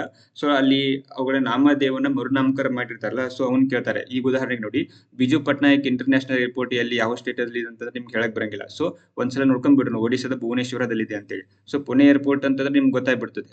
ಹೌದಾ? ಬಟ್ ಅಲ್ಲಿ ಹೆಸರು ಇರುತ್ತಲ್ಲ, ಸೊ ಲಾಲ್ ಬಹದ್ದೂರ್ ಶಾಸ್ತ್ರಿ ಅನ್ಬೋದು, ಲೋಕಪ್ರಿಯ ಅನ್ಬೋದು, ಬಿಜು ಪಟ್ನಾಯಕ್ ಅನ್ಬೋದು. ಹೌದಾ? ಸೊ ಇಂಥವಲ್ಲಿ ನೆನಪಿಡಬೇಕಾಗ್ತದ. ಅದೇ ರೀತಿಯಾಗಿ ನೆಕ್ಸ್ಟ್ ನೋಡಿ, ವಿಶ್ವದ ಅತಿ ದೊಡ್ಡ ಸಾಗರಿಕ ದ್ವೀಪ ಯಾವುದು ಅಂತ ಪ್ರಶ್ನೆ ಆಗಿದೆ. ಹೌದಾ? ವಿಶ್ವದ ಅತಿ ದೊಡ್ಡ ಸಾಗರಿಕ ದ್ವೀಪ ಯಾವುದು ಅಂತಿದೆ. Option A Majuli, option B Madagascar, option C Greenland, option C New Zealand ಅಂತಿದೆ. ಹೌದಾ? ಇದರಲ್ಲಿ ಸರಿಯಾದ ಉತ್ತರ ಯಾವುದು? ಹೌದಾ? ಅತಿ ದೊಡ್ಡ ಸಾಗರಿಕ ದ್ವೀಪ. ಹೌದಾ? ಅತಿ ದೊಡ್ಡ ನದಿ ದ್ವೀಪ ಅಂತ ಬಂದಾಗ ಯಾವ್ದು ಬರ್ತದ? ಮಜುಲಿ ಬರ್ತದೆ. ಮಜುಲಿ. ಇದು ಮಜುಲಿ ವಿಶ್ವದಲ್ಲಿಯೇ ಅತಿ ದೊಡ್ಡ ನದಿ ದ್ವೀಪವಾಗಿದೆ. ಇದೆಲ್ಲಿಯೂ ಇಲ್ಲ, ನಮ್ಮ ಭಾರತದಲ್ಲಿ ಇರ್ತಕ್ಕಂಥದ್ದು. ಭಾರತದ ಎಲ್ಲಿದ? ಅಸ್ಸಾಂನಲ್ಲಿ ಇರ್ತದೆ. ಅಸ್ಸಾಂನ ಯಾವ ನದಿ ಅಂತಂದ್ರೆ ಬ್ರಹ್ಮಪುತ್ರ ನದಿ. ಬ್ರಹ್ಮಪುತ್ರ ನದಿ ಇರತಕ್ಕಂಥದ್ದು ಇದೆ. ಯಾವುದು? ಮಜುಲಿ ದ್ವೀಪ. ಇದು ವಿಶ್ವದ ಅತಿ ದೊಡ್ಡ ನದಿ ದ್ವೀಪವಾಗಿದೆ. ಸೊ ಅಂದ್ರೆ ನದಿಯಿಂದ ನಿರ್ಮಿತ ಆಗಿದೆ. ಹೌದಾ?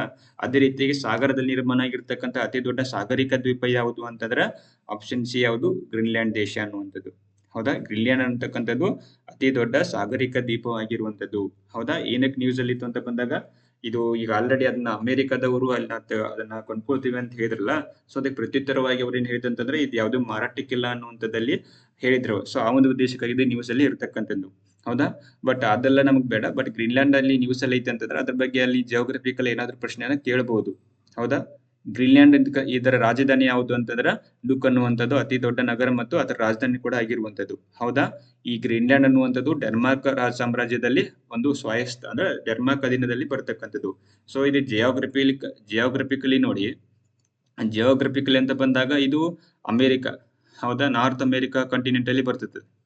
ಹೌದಾ? ನಾರ್ತ್ ಅಮೆರಿಕಾ ಕಾಂಟಿನೆಂಟ್ ಅಲ್ಲಿ ಬರ್ತೈತೆ. ಬಟ್ ಪೊಲಿಟಿಕಲಿ ಅಂತ ಬಂದಾಗ ಇದು ಯುರೋಪ್ ಕಡೆ ಹೋಗ್ತದೆ.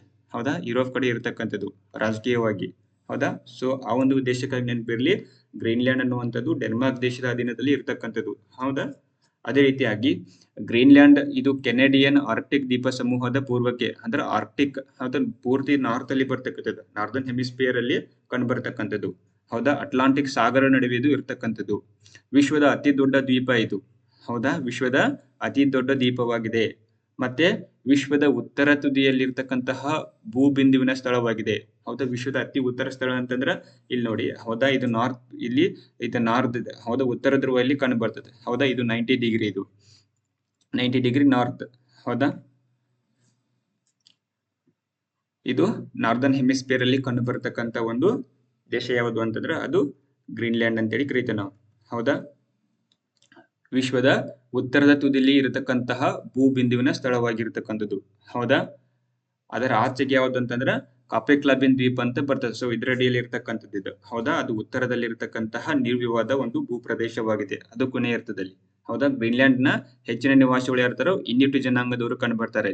ಇನ್ಯೂಟ್ ಜನಾಂಗದವರು ಅಂತೇಳಿ ಕಂಡು ಬರ್ತಕ್ಕಂಥದ್ದು ಅದು ಇಲ್ಲಿ ಗ್ರೀನ್ಲ್ಯಾಂಡ್ ಅಲ್ಲಿ. ಅದೇ ರೀತಿಯಾಗಿ 56,583 ಜನಸಂಖ್ಯೆಯನ್ನು ಒಳಗೊಂಡಿದ್ದಾರೆ. ಅದು 2022 ಅಂಕಿ ಸಂಖ್ಯೆಗಳ ಪ್ರಕಾರ. ಸೊ ಆ ಒಂದು ಉದ್ದೇಶದಿಂದ ಗ್ರೀನ್ಲ್ಯಾಂಡ್ ನೋಡಿ ವಿಶ್ವದಲ್ಲಿ ಅತ್ಯಂತ ಕಡಿಮೆ ಜನನ ಪೀಡಿತ ಪ್ರದೇಶ ಕೂಡ ಅನಿಸ್ಕೊಳ್ತದೆ. ಹೌದಾ?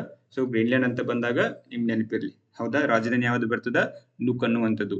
ಹೌದಾ? ಯಾವ ದೇಶ ಅಧೀನದಲ್ಲಿ ಇರ್ತಕ್ಕಂಥದ್ದು? ಇದು ಡೆನ್ಮಾರ್ಕ್ ದೇಶ. ಹೌದಾ? ವಿಶ್ವದ ಅತಿ ದೊಡ್ಡ ದ್ವೀಪ ಸಾಗರಿಕ ದ್ವೀಪವಾಗಿದೆ. ಅತಿ ದೊಡ್ಡ ಸಾಗರಿಕ ದ್ವೀಪ ಆಗಿರುವಂಥದ್ದು.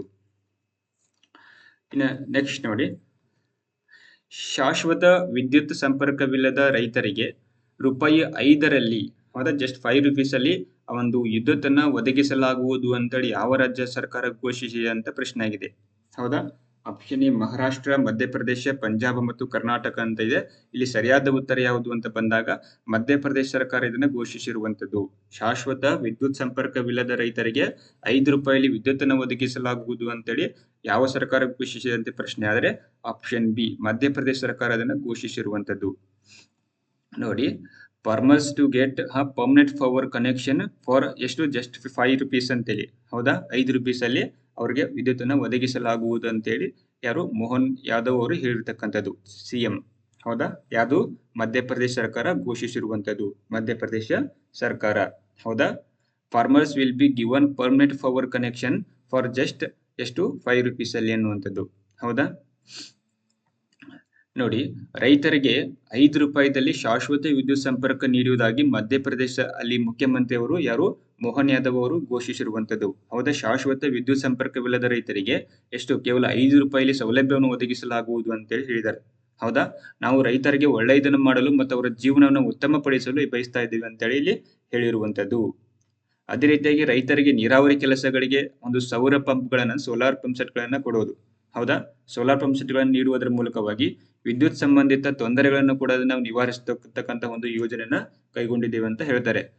ಅದೇ ರೀತಿಯಾಗಿ ಮುಂದಿನ 3 ವರ್ಷಗಳಲ್ಲಿ ಆ ರೈತರಿಗೆ 30 ಲಕ್ಷ ನೀರಾವರಿ ಪಂಪ್ಗಳನ್ನು ಒದಗಿಸಲಾಗುವುದು ಅಂತೇಳಿ ಹೇಳಿರುವಂತದ್ದು. ಹೌದಾ, ಸೊ ಇದೆಲ್ಲ ಇರಲಿ, ಬಟ್ ನಿಮಗೆ ಒಂದು ನೆನಪಿರ್ಬೇಕಂತಂದ್ರ ರೈತರಿಗೆ ಶಾಶ್ವತ ವಿದ್ಯುತ್ ಸಂಪರ್ಕ ನೀಡುವುದಾಗಿ ಎಷ್ಟು ಕೇವಲ ₹5 ಶಾಶ್ವತ ವಿದ್ಯುತ್ ಸಂಪರ್ಕ ನೀಡುವುದಾಗಿ ಯಾವ ರಾಜ್ಯ ಸರ್ಕಾರ ಘೋಷಿಸಿದೆ ಅಂತ ನಿಮಗೆ ಪ್ರಶ್ನೆ ಆದ್ರೆ ಯಾವುದು ಮಧ್ಯಪ್ರದೇಶ ಅನ್ನುವಂಥದ್ದು ನಿಮಗೆ ಇಲ್ಲಿ ಗೊತ್ತಿರಬೇಕಾಗುತ್ತೆ. ಹೌದಾ, ನೆಕ್ಸ್ಟ್ ಕ್ವಶನ್ ನೋಡಿ, ಏಷ್ಯನ್ ಮಹಿಳೆಯರ ಕಬಡ್ಡಿ ಚಾಂಪಿಯನ್ಶಿಪ್ ಪ್ರಶಸ್ತಿಯನ್ನ ಭಾರತ ಪಡೆದುಕೊಂಡಿದೆ. ಹೌದಾ, ಬಟ್ ಇದು ಎಷ್ಟನೇ ಆವೃತ್ತಿಯಾಗಿದೆ ಅಂತ ಪ್ರಶ್ನೆ ಆಗಿದೆ. ಹೌದಾ, ಎಷ್ಟನೇ ಆವೃತ್ತಿ ಇದು ನಡೆದಿದ್ದು ಈ ವರ್ಷದ್ದು ಅಂತ ಬಂದಾಗ ಆಪ್ಷನ್ ಎ 5ನೇ ಆವೃತ್ತಿ, ಆಪ್ಷನ್ ಬಿ 6ನೇ ಆವೃತ್ತಿ, ಆಪ್ಷನ್ ಸಿ 15ನೇ ಆವೃತ್ತಿ, ಆಪ್ಷನ್ ಡಿ ಮೇಲಿನ ಯಾವುದೂ ಅಲ್ಲ ಅಂತ ಇದೆ. ಇಲ್ಲಿ ಸರಿಯಾದ ಉತ್ತರ ಯಾವುದು ಅಂತ ಬಂದಾಗ ಆಪ್ಷನ್ ಬಿ, ಇದು 6ನೇ ಆವೃತ್ತಿಯಲ್ಲಿ ನಡೆದಿರುವಂತದ್ದು. ಹೌದಾ, ಏಷ್ಯನ್ ಮಹಿಳೆಯರ ಕಬಡ್ಡಿ ಚಾಂಪಿಯನ್ಶಿಪ್ ಅಂತ ಬರ್ತದ. ಸೊ 5ನೇ ಬಾರಿಗೆ ಗೆದ್ದಿರುವಂತದ್ದು ನಮ್ಮ ಭಾರತ ದೇಶ, 5ನೇ ಬಾರಿ ಪ್ರಶಸ್ತಿಯನ್ನ ಗೆದ್ದಿರುವಂತದ್ದು. ಹೌದಾ, ಮಾರ್ಚ್ 8ರಂದು ನಡೆದ 6ನೇ ಆವೃತ್ತಿಯ, ಹೌದಾ, 6ನೇ ಆವೃತ್ತಿಯ ವಿಶ್ವ ಮಹಿಳೆಯರ ಕಬಡ್ಡಿ ಅಂತ ಬರ್ತದೆ. ಹೌದಾ, ಮಹಿಳೆಯರ ಕಬಡ್ಡಿ ಚಾಂಪಿಯನ್ಶಿಪ್ ನಲ್ಲಿ ಭಾರತ ತಂಡ 5ನೇ ಬಾರಿ ಪ್ರಶಸ್ತಿಯನ್ನ ಗೆದ್ದಿರುವಂತದ್ದು, 5ನೇ ಬಾರಿಗೆ ಪ್ರಶಸ್ತಿಯನ್ನ ಗೆದ್ದಿರುವಂತದ್ದು. ಸೊ ಯಾರು ಆತಿಥೇಯ ದೇಶ ಯಾವುದು, ಇರಾನ್ ತಂಡವನ್ನ ಸೋಲಿಸ್ತಾರೆ. ಹೌದಾ, ಇರಾನ್ ತಂಡವನ್ನ ಸೋಲಿಸುವುದರ ಮೂಲಕವಾಗಿ ಈ ಸಾಧನೆಯನ್ನ ಮಾಡಿರುವಂತದ್ದು. ಅದು ಎಷ್ಟನೇ ಬಾರಿ ಅಂತ ಬಂದಾಗ 5ನೇ ಬಾರಿಯಲ್ಲಿ ಪ್ರಶಸ್ತಿಯನ್ನ ಗೆದ್ಕೊಳ್ತಾರೆ. ಹೌದ್ರಾ, ಇಲ್ಲಿ ಚಾಂಪಿಯನ್ಶಿಪ್ ಚಾಂಪಿಯನ್ ಯಾರಾಗಿದ್ರು, ಚಾಂಪಿಯನ್ ಅಂತ ಬಂದಾಗ ಇಂಡಿಯಾ ಆಗೈತಿ. ಹೌದಾ, ಹಾಗಾದ್ರೆ ಚಾಂಪಿಯನ್ ಕೇಳ್ತಾರಲ್ಲ ಗೊತ್ತಿಲ್ಲ, ಆದ್ರೆ ರನ್ನರ್ ಅಪ್ ಕೇಳ್ತಾರೆ. ಹೌದಾ, ರನ್ನರ್ ಅಪ್ ಆದವ್ರು ಯಾರು ಅಂತ ಕೇಳಿದ್ರೆ ಅಲ್ಲಿ ಇರಾನ್ ದೇಶ ಅಲ್ಲಿ ರನ್ನರ್ ಅಪ್ ಆಗಿರುವಂತದ್ದು. ಹೌದಾ, ಅದೇ ರೀತಿಯಾಗಿ 2005ರಲ್ಲಿ ಹೌದಾ ಮೊದಲ ಬಾರಿಗೆ ನಡೆದ ಚಾಂಪಿಯನ್ಶಿಪ್. ಹೌದಾ, ಇದಕ್ಕೆ 8 ವರ್ಷಗಳ ಬಿಡುವಿನ ಅಂತರಲ್ಲಿ ನಡೆದಿರುವಂತದ್ದು. ಸೊ ಈ ಒಂದು ಆವೃತ್ತಿ, ಹಿಂದಿನ ಆವೃತ್ತಿಯ ನೋಡಿ, ಹಿಂದಿನ ಆವೃತ್ತಿಯಲ್ಲಿ ಚಾಂಪಿಯನ್ಶಿಪ್ ನಲ್ಲಿ ಭಾರತ ತಂಡವು ಕೊರಿಯಾ ತಂಡವನ್ನ ಅಲ್ಲಿ ಸೋಲಿಸಿ ಗೆದ್ದಿರುವಂತದ್ದು. ಹೌದಾ, ಸೊ ಈ ವರ್ಷ ಯಾವುದು ಅಂತಂದ್ರ ಇರಾನ್ ದೇಶವನ್ನ ಸೋಲಿಸಿ ಎಲ್ಲಿನಾಗಿದೆ ಚಾಂಪಿಯನ್ ಆಗಿರುವಂತದ್ದು. ಹೌದಾ, 6ನೇ ಆವೃತ್ತಿಯ ಏಷ್ಯನ್ ಮಹಿಳೆಯರ ಕಬಡ್ಡಿ ಚಾಂಪಿಯನ್ಶಿಪ್ ನಲ್ಲಿ ಭಾರತ ತಂಡ ಅದು 5ನೇ ಬಾರಿ ಪ್ರಶಸ್ತಿಯನ್ನ ಗೆದ್ದಿರುವಂತದ್ದು. ಸೊ ಇದನ್ನೆಲ್ಲ ಸ್ಟೇಟ್ಮೆಂಟ್ ವೈಸ್ ಅಲ್ಲಿ ಕ್ವಶನ್ ಕೇಳ್ತಾರೆ. ಸೊ ಹೇಳಿಕೆ 1, ಹೇಳಿಕೆ 2, 3 ಅಂತ ಕೊಡ್ತಾರೆ. ಈ ವರ್ಷ ನಡೆದಿದ್ದು 6ನೇ ಆವೃತ್ತಿಯಾಗಿದೆ. ಹೇಳಿಕೆ 2 ಕೊಟ್ಟು ಇದು ನಮ್ಮ ಭಾರತ ದೇಶ ಗೆದ್ದಿರುವಂತದ್ದು ಮೊದಲನೇ ಬಾರಿ ಅಂತ ಕೇಳ್ತಾನೆ. ಸೊ ಈ ರೀತಿಯಲ್ಲಿ ಕನ್ಫ್ಯೂಸ್ ಮಾಡ್ತಕ್ಕಂಥ ಸ್ಟೇಟ್ಮೆಂಟ್ ವೈಸ್ ಕ್ವಶನ್ ಅಲ್ಲಿ ಬರ್ತವೆ. ಸೊ ಕೇರ್ಫುಲ್ ಆಗಿ ನೋಡ್ಕೋಬೇಕಾಗ್ತದೆ. ಎಷ್ಟು 5ನೇ ಬಾರಿ ಇದು ನಡೆದಿರುವಂತದ್ದು. ಹೌದಾ, 5ನೇ ಬಾರಿ ಇಲ್ಲಿ ಪ್ರಶಸ್ತಿಯನ್ನ ಪಡೆದುಕೊಂಡಿರುವಂತದ್ದು. 5ನೇ ಬಾರಿ ಗೆದ್ದೈತಿ ಅಂತಂದ್ರ ಅದು 6ನೇ ಆವೃತ್ತಿ ಆಗಿರುವಂತದ್ದು. ಹೌದಾ, ಇನ್ನ ನೆಕ್ಸ್ಟ್ ನೋಡಿ, ಒನ್ಲೈನರ್ಸ್ ಅಂತ ಬಂದಾಗ ದಿಗ್ಗಜ ಆಟಗಾರ ಸುನಿಲ್ ಚೆಟ್ರಿ ಅವರು ಅಂತಾರಾಷ್ಟ್ರೀಯ ಫುಟ್ಬಾಲ್ಗೆ ಘೋಷಿಸಿರುವ ನಿವೃತ್ತಿಯಿಂದ, ನಿವೃತ್ತಿ ಘೋಷಿಸಿದ್ರು ಅವರು, ಮತ್ತೆ ಅದರಿಂದ ನಿರ್ಧಾರವನ್ನ ಹಿಂತೆಗೆದುಕೊಂಡಿರುವಂತದ್ದು. ಹೌದಾ, ಫಿಫಾ ಸೌಹಾರ್ದ ಪಂದ್ಯಗಳಲ್ಲಿ ರಾಷ್ಟ್ರೀಯ ತಂಡಕ್ಕೆ ಮತ್ತೆ ಆಡಲಿದ್ದಾರೆ ಎನ್ನುವಂಥದ್ದು ಇಲ್ಲಿ ನ್ಯೂಸ್ ಅಲ್ಲಿ ಇರುವಂತದ್ದು. ಹೌದಾ, ಸುನಿಲ್ ಚೆಟ್ರಿ ಅವರು ಫುಟ್ಬಾಲ್ ಕ್ಷೇತ್ರಕ್ಕೆ ಆಟಕ್ಕೆ ಸಂಬಂಧಪಟ್ಟಿರತಕ್ಕಂಥದ್ದು. ಹೌದಾ, ನೆಕ್ಸ್ಟ್ ನೋಡಿ, ಕಾರ್ಪೊರೇಟ್ ವಲಯದಲ್ಲಿ ಮೊದಲ ಬಾರಿಗೆ ಹೌದಾ L&T ಕಂಪನಿಯು ತನ್ನ ಮಹಿಳಾ ಉದ್ಯೋಗಗಳಿಗೆ ಹೌದಾ ಮಾರ್ಚ್ 8ರಂದು ಮಹಿಳಾ ಅಲ್ಲಿ ಅಂತಾರಾಷ್ಟ್ರೀಯ ಮಹಿಳಾ ದಿನದ ಒಂದು ಉದ್ದೇಶನ ಏನ್ ಮಾಡ್ತಾರೆ, ಅವರು ವೇತನ ಸಹಿತವಾಗಿ 1 ದಿನದ ಮುಟ್ಟಿನ ರಜೆಯನ್ನ ಅಲ್ಲಿ ಘೋಷಿಸಿರುವಂತದ್ದು. ಹೌದಾ, ಇದರಿಂದ ಕಂಪನಿಯ 5,000ಕ್ಕೂ ಹೆಚ್ಚು ಮಹಿಳೆಯರಿಗೆ ಅಲ್ಲಿ ಅನುಕೂಲವಾಗತಕ್ಕಂಥದ್ದು. ಹೌದಾ, ವಿಶ್ವ ಮಹಿಳಾ ದಿನಾಚರಣೆ ಅಂಗವಾಗಿ ಕಂಪನಿಯ ಮುಖ್ಯಸ್ಥ ಅಲ್ಲಿ ವ್ಯವಸ್ಥಾಪಕ ನಿರ್ದೇಶಕ ಆಗಿರುವಂತಹ ಎಸ್.ಎನ್. ಸುಬ್ರಹ್ಮಣ್ಯ ಅವರಲ್ಲಿ ಘೋಷಣೆ ಮಾಡಿರುವಂತದ್ದು. ಹೌದಾ, ಒಂದು ದಿನ ಅಲ್ಲಿ ರಜೆಯನ್ನ ಘೋಷಿಸ್ತಕ್ಕಂಥದ್ದು. ಅದು ಯಾವಾಗ ಅಂತಂದ್ರೆ ವೇತನ ಸಹಿತ, ಹೌದಾ, ವೇತನ ಸಹಿತ ರಜೆಯನ್ನ ಘೋಷಿಸಿರುವಂತದ್ದು. ಇನ್ನ ಇತ್ತೀಚೆಗೆ ಬಿಡುಗಡೆಯಾದ ಯಯಾತಿ ಅನ್ನುವಂತಹ ಒಂದು ಕಾದಂಬರಿ ಇದು. ಯಯಾತಿ ಅನ್ನುವಂಥದ್ದು ಕಾದಂಬರಿ. ಸೊ ಇದನ್ನ ಯಾರು ಬರ್ದಿದ್ದಾರೆ ಅಂತಂದ್ರ ಅದು ಪುರುಷೋತ್ತಮ್ ದಾಸ್ ಅವರು ಬರೆದಿರುವಂತದ್ದು. ಸೊ ಇತ್ತೀಚೆಗೆ ಅದು ಬಿಡುಗಡೆ ಆಗ್ತದಲ್ಲ, ಸೊ ಆ ಒಂದು ನ್ಯೂಸ್ ಅಲ್ಲಿ ಇರ್ತಕ್ಕಂಥದ್ದು. ಯಯಾತಿ ಅನ್ನುವಂತಹ ಕಾದಂಬರಿ ಯಾರು ಬರ್ದಿದ್ದಾರೆ ಅಂತ ಪ್ರಶ್ನೆ ಆದ್ರೆ ಅದು ಪುರುಷೋತ್ತಮ ದಾಸ್ ಅವರು ಬರೆದಿರುವಂತದ್ದು. ಇನ್ನು ನೆಕ್ಸ್ಟ್ ನೋಡಿ, ಪಂದ್ಯದ ವೇಳೆ ನಿದ್ದೆಗೆ ಜಾರಿರ್ತಕ್ಕಂತಹ ಪಾಕಿಸ್ತಾನದ ಯಾರು, ಸೌದ್ ಶಕೀಲ್. ಹೌದಾ, ಟೈಮ್ಸ್ ಒಟ್ಟಿಗೆ ಅಲ್ಲಿ ತೀರ್ಪಿಗೆ ಅಲ್ಲಿ ಒಳಗಾಗಿ ಔಟ್ ಆಗಿರುವಂತದ್ದು. ಹೌದಾ, ಸೊ ಇದನ್ನ ನ್ಯೂಸ್ ಅಲ್ಲಿ, ಬಟ್ ಏನಾರಾಗ್ಲಿ ಒಟ್ಟು ನ್ಯೂಸ್ ಅಲ್ಲಿ ಇರ್ತಾರೆ ಇವ್ರು. ಹೌದಾ, ನೆಗೆಟಿವ್ ಆಗಿ ನ್ಯೂಸ್ ಅಲ್ಲಿ ಇರ್ತಾರೆ, ಪಾಸಿಟಿವ್ ಆಗಿಲ್ಲ ಇರ್ಲಿ. ನೆಕ್ಸ್ಟ್ ನೋಡಿ, ಕೋವಿಡ್ ಸಮಯದಲ್ಲಿ ತೋರಿದ ನಾಯಕತ್ವ ಮತ್ತು ಅಮೂಲ್ಯವಾದ ಸಹಾಯವನ್ನು ಗುರುತಿಸಿ. ಹೌದಾ, ಬಾರ್ಬಡೋಸ್ ದೇಶದವರು ಒಂದು ಯಾರು ಪ್ರಧಾನಿ ನರೇಂದ್ರ ಮೋದಿ ಅವರಿಗೆ ಆ ದೇಶದ ಅತ್ಯುನ್ನತ ಪ್ರತಿಷ್ಠಿತ ಒಂದು ಪ್ರಶಸ್ತಿಯನ್ನಲ್ಲಿ ನೀಡಿರುವಂತದ್ದು. ಯಾವುದು, honorary order of freedom of Barbados ಅನ್ನುವಂತಹ ಒಂದು ಪ್ರಶಸ್ತಿಯನ್ನಲ್ಲಿ ನರೇಂದ್ರ ಮೋದಿ ಅವರಿಗೆ ನೀಡಿದೆ. ಹೌದಾ, honorary order of freedom of Barbados ಅನ್ನುವಂತಹ ಪ್ರಶಸ್ತಿಯನ್ನ ಕೊಟ್ಟರು. ಬಟ್ ಇದು ಯಾವ ದೇಶದ ಪ್ರಶಸ್ತಿ ಪ್ರದಾನ ಮಾಡಿದ್ರು ಅಂತ ಪ್ರಶ್ನೆ ಆದ್ರೆ ಅದು ಬಾರ್ಬಡೋಸ್ ದೇಶ ಅಲ್ಲಿ ನೀಡಿರುವಂತದ್ದು. ಸೊ ಇದಿಷ್ಟು ನಿಮ್ ನೆನಪಿರ್ಲಿ. ಅದೇ ರೀತಿಯಾಗಿ ನೆಕ್ಸ್ಟ್ ನೋಡಿ, ಇದು ನ್ಯೂಸ್ ಅಲ್ಲಿ ಇರತಕ್ಕಂಥದ್ದು, ಅಲ್ಲಿ ಬೆಳ್ಳುಳ್ಳಿ ಅನ್ನುವಂತಹ ಒಂದು, ಹೌದಾ, ಈ ಬೆಳೆಗೆ ಇಳುವರಿ ಕೂಡ ಅಲ್ಲಿ ಕಮ್ಮಿ ಆಗಿರುವಂತದ್ದು, ಇಳುವರಿಯಲ್ಲಿ ಕಡಿಮೆ ಆಗಿರುವಂತದ್ದು. ಆ ಒಂದು ನಿಟ್ಟಿನಲ್ಲಿ ನ್ಯೂಸ್ ಅಲ್ಲಿ ಇರ್ತಕ್ಕಂಥದ್ದು. ಸೊ ಈ ಒಂದು ಇಲ್ಲಿ ಬೆಳ್ಳುಳ್ಳಿ ಅಂತ ಬಂದಾಗ ನೋಡಿ, ಮಧ್ಯಪ್ರದೇಶದಲ್ಲಿ 70% ಉತ್ಪಾದನೆ ಆಗ್ತದೆ. ಹೌದಾ, ಮಧ್ಯಪ್ರದೇಶದಲ್ಲಿ ಅಲ್ಲಿ 70% ಉತ್ಪಾದನೆ ಆಗುವುದರ ಜೊತೆಗೆ ಏನಾಗೈತೆ ಅಂತಂದ್ರೆ ಬೆಳ್ಳುಳ್ಳಿ ಉತ್ಪಾದನೆ ಮೊದಲೇ ಇರತಕ್ಕಂಥ ರಾಜ್ಯ ಯಾವುದು ಅಂತಂದ್ರೆ ಅದು ಮಧ್ಯಪ್ರದೇಶ ಇರುವಂತದ್ದು. ಸೊ ಇವೆಲ್ಲ ಸ್ಟ್ಯಾಟಿಕ್ ಜಿಕೆಯಲ್ಲಿ ಕವರ್ ಆಗ್ತಾ ಬರ್ತವೆ, ಸ್ಟ್ಯಾಟಿಕ್ ಜಿಕೆ. ಸೊ ಇದ್ರ ತ್ರೀಯಲ್ಲಿ ಕ್ವಶನ್ ಕೇಳಿದ್ರೆ ಇವೆಲ್ಲ ಆನ್ಸರ್ ಮಾಡ್ಲಿಕ್ಕೆ ಬರಬೇಕು. ಹೌದಾ, ಅತಿ ಹೆಚ್ಚು ಬೆಳ್ಳುಳ್ಳಿ ಉತ್ಪಾದನೆ ಮಾಡ್ತಕ್ಕಂಥ ರಾಜ್ಯ ಯಾವುದು ಅಂತಂದ್ರೆ ಮಧ್ಯಪ್ರದೇಶ. ಹೌದಾ, ಅದಾದ ನಂತರ ರಾಜಸ್ಥಾನ್, ಗುಜರಾತ್ ಮತ್ತು ಉತ್ತರ ಪ್ರದೇಶದಲ್ಲಿ ಬೆಳೀತಕ್ಕಂಥದ್ದು. ನಮ್ಮಲ್ಲಿ ಬೆಳಿತಾರ, ಬಟ್ ಅಲ್ಲಿ ಅಷ್ಟೊಂದು ಇಳುವರಿ ಇರೋದಿಲ್ಲ, ಮತ್ತೆ ಅಷ್ಟು ಮೆಟ್ಟಿ ಬೆಳಂಗಿಲ್ಲ ಅದನ್ನ. ಓಕೆ, ವೈಯಕ್ತಿಕವಾಗಿ ತಮ್ಗೆ ಎಷ್ಟು ಬೇಕಾಗಿ ಬೆಳತಕ್ಕಂಥ ಜನ ಜಾಸ್ತಿ ಇರ್ತಾರೆ. ಇನ್ನು ನೆಕ್ಸ್ಟ್ ನೋಡಿ, reserve bank of India Wednesday ಅಂದ್ರೆ ಅನೌನ್ಸ್ಡ್ ಏನು, open market purchase of government securities ಅಂದ್ರೆ ಎಷ್ಟು, 1 ಲಕ್ಷ ಕೋಟಿಗಳ ಭದ್ರತೆಗಳನ್ನ, ಹೌದಾ, ಸರ್ಕಾರಿ ಭದ್ರತೆಗಳನ್ನ ಖರೀದಿಸಲಿದೆ ಅಂತ. ಯಾವುದು, RBI ದವರು. RBI ದವರು ಏನ್ ಮಾಡ್ತಾರೆ ಅಂತಂದ್ರೆ 1 ಲಕ್ಷ ಕೋಟಿ, ಹೌದಾ, 1 ಲಕ್ಷ ಕೋಟಿ ಸರ್ಕಾರಿ ಭದ್ರತೆಗಳನ್ನ ಅಲ್ಲಿ ಖರೀದಿಸಲಿದೆ, ಸರ್ಕಾರಿ ಭದ್ರತೆಗಳನ್ನ ಅಲ್ಲಿ ಖರೀದಿಸಲಿದೆ ಅನ್ನುವಂಥದ್ದು. ಹೌದಾ, ಸೊ ಇದರಿಂದ ಏನ್ ಮಾಡ್ತಾರೆ ಅಂತಂದ್ರ ಅಲ್ಲಿ SLR ಗಳನ್ನ ಕಂಟ್ರೋಲ್ ಮಾಡ್ತಾರೆ. ಅಂದ್ರೆ ಅಲ್ಲಿ ಹಣದುಬ್ಬರವನ್ನ, ಹೌದಾ, ಹಣದುಬ್ಬರವನ್ನ ಅಲ್ಲಿ ನಿಯಂತ್ರಣ ಮಾಡ್ಲಿಕ್ಕೆ ಈ ರೀತಿಯಾಗಿ ನಿರ್ಣಯವನ್ನ ಕೈಗೊಳ್ತಾರೆ SLR ಇವನ್ನೆಲ್ಲ. ಹೌದಾ, ಇನ್ನು ನೆಕ್ಸ್ಟ್ ನೋಡಿ, ಇನ್ನ Tanishka Singh first woman pilot in air force, ಯಾವುದು, ಜಾಗ್ವಾರ್ ಸ್ಕ್ವಾಡ್ರನ್ ಅಂತೇಳಿ ಇದೆ. ಅಂದ್ರೆ ಭಾರತೀಯ ವಾಯುಪಡೆಯ ಯಾರು ಜಾಗ್ವಾರ್ ಫೈಟರ್ ಜೆಟ್ ಸ್ಕ್ವಾಡ್ರನ್ಗೆ ಶಾಶ್ವತವಾಗಿ ನಿಯೋಜಿಸಲ್ಪಟ್ಟ ಮೊದಲ ಮಹಿಳಾ ಪೈಲಟ್ ಎಂಬ ಹೆಗ್ಗಳಿಕೆಗೆ ಅಲ್ಲಿ ಆಸೀನರಾಗಿರುವಂತದ್ದು. ಯಾರಂತಂದ್ರ ಯಾರು, ತನಿಷ್ಕಾ ಸಿಂಗ್ ಅವರು. ತನಿಷ್ಕಾ ಸಿಂಗ್ ಅವರು ಏನಂತಂದ್ರ ಜಾಗ್ವಾರ್ ಫೈಟರ್ ಜೆಟ್ ನ ಶಾಶ್ವತವಾಗಿ ನಿಯೋಜಿಸಲ್ಪಟ್ಟ ಮೊದಲ ಮಹಿಳಾ ಪೈಲಟ್ ಅನ್ನುವಂಥದ್ದಲ್ಲಿ ಸುದ್ದಿಯಲ್ಲಿ ಇರತಕ್ಕಂಥದ್ದು. ಹಾಗಾದ್ರೆ ಯಾವ್ದಂತಂದ್ರ ಜಾಗ್ವಾರ್, IAF ಅಂತ ಕರೀತಾರೆ. ಸೊ ಜಾಗ್ವಾರ್ ಫೈಟರ್ ಜೆಟ್ ಸ್ಕ್ವಾಡ್ರನ್ಗೆ ಶಾಶ್ವತವಾಗಿ ನಿಯೋಜಿಸಲ್ಪಟ್ಟ ಮೊದಲ ಮಹಿಳಾ ಪೈಲಟ್ ಯಾರು ಅಂತಂದ್ರ ಅದು ತನಿಷ್ಕಾ ಸಿಂಗ್ ಅಂತೇಳಿ ನಿಮಗೆ ನೆನಪಿರ್ಲಿ. ಇನ್ನು ನೆಕ್ಸ್ಟ್ ನೋಡಿ, ಇನ್ನ ಇತ್ತೀಚೆಗೆ ಸುದ್ದಿಯಲ್ಲಿ ಇರ್ತಕ್ಕಂತಹ ಯಾವುದು, ತಾಪ್ಚಾರ್ ಕೂಟ್ ಅನ್ನುವಂತಹ ಇದು ಉತ್ಸವ. ಹೌದಾ, ಎಲ್ಲಿ ನಡೀತಾರೆ ಅಂತ ಬಂದಾಗ ಇದು ಮಿಜೋರಾಂನಲ್ಲಿ ಆಚರಿಸುವಂತದ್ದು. ಆರ್ಟ್ ಅಂಡ್ ಕಲ್ಚರ್ ರಿಲೇಟೆಡ್ ಕೂಡ ಇಲ್ಲಿ ಪ್ರಶ್ನೆ ಆಗ್ಬಹುದು. ಹೌದಾ, ತಾಪ್ಚಾರ್ ಕೂಟ್ ಅನ್ನುವಂತಹ ಒಂದು ಉತ್ಸವನ ಎಲ್ಲಿ ಮಾಡ್ತಾರೆ ಅಂತ ಬಂದಾಗ ಅದು ಮಿಜೋರಾಂ ಸ್ಟೇಟ್ ನಲ್ಲಿ ಆಚರಣೆ ಮಾಡುವಂತದ್ದು. ಹೌದಾ, ಅದೇ ರೀತಿಯಾಗಿ ನೋಡಿ, ಚೀನಾದ ವಾಸ್ತುಶಿಲ್ಪಿ ಅಂತ ಬಂದಾಗ ಲಿಯು ಜಿಕೊನ್ ಅಂತ ಬಂದಾಗ ಇವರಿಗೆ 2025 ಪ್ರಿಟ್ಜರ್ ಆರ್ಕಿಟೆಕ್ಚರ್ ಅನ್ನುವಂತಹ ಪ್ರಶಸ್ತಿಯನ್ನ ನೀಡಿರುವಂತದ್ದು. ಪ್ರಿಟ್ಜರ್ ಆರ್ಕಿಟೆಕ್ಚರ್ ಪ್ರಶಸ್ತಿ ಇದು ಬಹಳ ಇಂಪಾರ್ಟೆಂಟ್ ಇದು ಪ್ರಶಸ್ತಿ. ಯಾಕಂತಂದ್ರ ಇದನ್ನ ವಾಸ್ತುಶಿಲ್ಪದ ಒಂದು ನೊಬೆಲ್ ಅಂತೇಳಿ ಕರೀತಾರೆ. ಹೌದಾ, ವಾಸ್ತುಶಿಲ್ಪದ ನೊಬೆಲ್ ಅಂತೇಳಿ ಕರೀತಾರೆ. ಯಾರಿಗೆ ಕೊಡ್ತಾರೆ ಅಂತ ಬಂದಾಗ ವಾಸ್ತುಶಿಲ್ಪ ಕ್ಷೇತ್ರದಲ್ಲಿ ಅತ್ಯುನ್ನತ ಸಾಧನೆ ಮಾಡಿರ್ತಕ್ಕಂತಹ ಅಂತಾರಾಷ್ಟ್ರೀಯ ಪ್ರಶಸ್ತಿ. ಹೌದಾ, ವಾಸ್ತುಶಿಲ್ಪ ಕ್ಷೇತ್ರದಲ್ಲಿ ಯಾರು ಸಾಧನೆ ಮಾಡಿದಾರಲ್ಲ, ಸೊ ಅವರಿಗೆ ನೀಡಲ್ಪಟ್ಟಂತ ಒಂದು ಪ್ರಶಸ್ತಿ ಇದು. ಹೌದಾ, ಪ್ರಿಟ್ಜರ್ ಆರ್ಕಿಟೆಕ್ಚರ್ ಪ್ರಶಸ್ತಿ ಅನ್ನುವಂಥದ್ದು. ಹೌದಾ, ಇದನ್ನ 1979 ನಲ್ಲಿ ಇದನ್ನ ಸ್ಥಾಪನೆ ಮಾಡುವಂತದ್ದು. ಸೊ ಪ್ರತಿ ವರ್ಷ ಕೂಡ ಇದನ್ನ ಕೊಡ್ತಾ ಬರ್ತಾರೆ. ಬಟ್ ಈ ಒಂದು ಪ್ರಶಸ್ತಿಯನ್ನು ಪಡೆದ ಏಕೈಕ ಭಾರತೀಯ ಯಾರು ಅಂತ ನಿಮಗೆ ಪ್ರಶ್ನೆ ಆಗ್ಬೋದು. ಹೌದಾ, ಇದು ನ್ಯೂಸ್ ಅಲ್ಲಿ ಇದೆ ಅಂತಂದ್ರೆ ಇದ್ರ ರಿಲೇಟೆಡ್ ಆಗಿ ಅಲ್ಲಿ ಪ್ರಶ್ನೆ ಕೇಳಬಹುದು. ಹೌದಾ, ಪ್ರಿಟ್ಜರ್ ಆರ್ಕಿಟೆಕ್ಚರ್ ಪ್ರಶಸ್ತಿಯನ್ನು ಪಡೆದ ಭಾರತೀಯ ಯಾರು ಅಂತ ಬಂದಾಗ ದಿವಂಗತ ಬಾಲಕೃಷ್ಣ ದೋಷಿ ಅಂತ ಬರ್ತಾರೆ. ಅವರು ಈ ಪ್ರಶಸ್ತಿಯನ್ನ ಪಡೆದಿರುವಂತದ್ದು. ಎಷ್ಟರಲ್ಲಿ? 2018ರಲ್ಲಿ ಈ ಪ್ರಶಸ್ತಿಯನ್ನ ಪಡೆದಿರುವಂತದ್ದು. ಹೌದಾ?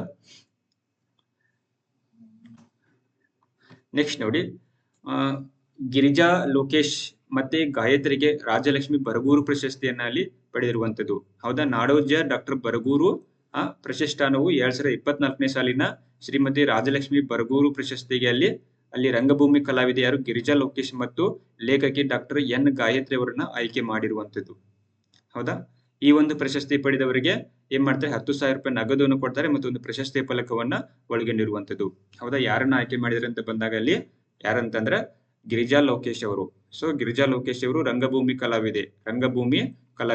ಹೌದಾ? ಇವರೇ ರಂಗಭೂಮಿ ಕಲಾವಿದೆ ಎನ್ಬಹುದು. ಮತ್ತೆ ಇನ್ನೊಬ್ಬ ಯಾರಂದ್ರೆ ಲೇಖಕಿ ಕ್ಷೇತ್ರದಿಂದ ಯಾರಂತಂದ್ರ ಡಾಕ್ಟರ್ ಎನ್ ಗಾಯತ್ರಿ ಅವರನ್ನ ಆಯ್ಕೆ ಮಾಡಿರುವಂತದ್ದು. ಸೊ ಇದಿಷ್ಟು ನೆನಪಿರಲಿ. ನೆಕ್ಸ್ಟ್ ನೋಡಿ, ವಿಶ್ವದಲ್ಲೇ ಶಕ್ತಿಶಾಲಿ ರೈಲು ಅಂದ್ರೆ ಹೈಡ್ರೋಜನ್ ಚಾಲಿತ ರೈಲನ್ನ ಅತಿ ಶೀಘ್ರದಲ್ಲಿ ಮಾಡಲಾಗುವುದು ಅಂತ ಕೂಡ ನ್ಯೂಸ್ ಅಲ್ಲಿ ಇತ್ತು. ಹೌದಾ?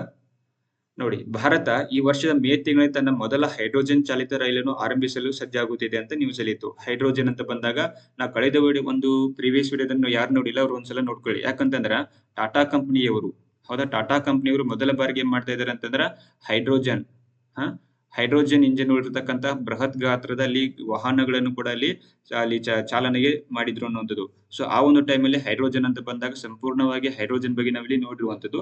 ಸೊ ಪ್ರಿವಿಯಸ್ ವಿಡಿಯೋದಲ್ಲಿ ಯಾರು ನೋಡಿಲ್ಲ ಒಂದ್ಸಲ ನೋಡ್ಕೊಳ್ಳಿ. ಹೈಡ್ರೋಜನ್ ಸಂಪೂರ್ಣ ವಿವರಣೆಯಲ್ಲಿ ನೀಡುವಂತದ್ದು. ಹೌದಾ? ಹೈಡ್ರೋಜನ್ ಅಂತ ಬಂದಾಗ ಮೊದಲ ಬಾರಿಗೆ ಒಂದು ಹೈಡ್ರೋಜನ್ ಇಂಜಿನ್ ಆಧಾರಿತ ಅಲ್ಲಿ ವಾಹನಗಳಲ್ಲಿ ಯಾರು ಚಾಲನೆ ಕೊಡ್ತಾರೆ ಅಂತ ಬಂದಾಗ ಅದು ಟಾಟಾ ಕಂಪನಿ. ಹೌದಾ? ಟಾಟಾ ಕಂಪನಿ. ಸೊ ಅದೇ ರೀತಿಯಾಗಿ ಹೈಡ್ರೋಜನ್ ಇಂಜಿನ್ ಇರತಕ್ಕಂತಹ ಯಾರಂತಂದ್ರೆ ಒಂದು ಟ್ರೈನ್ ಅನ್ನ ಕೂಡ ಅಲ್ಲಿ ಪ್ರಯೋಗ ಮಾಡುವಂತದ್ದು.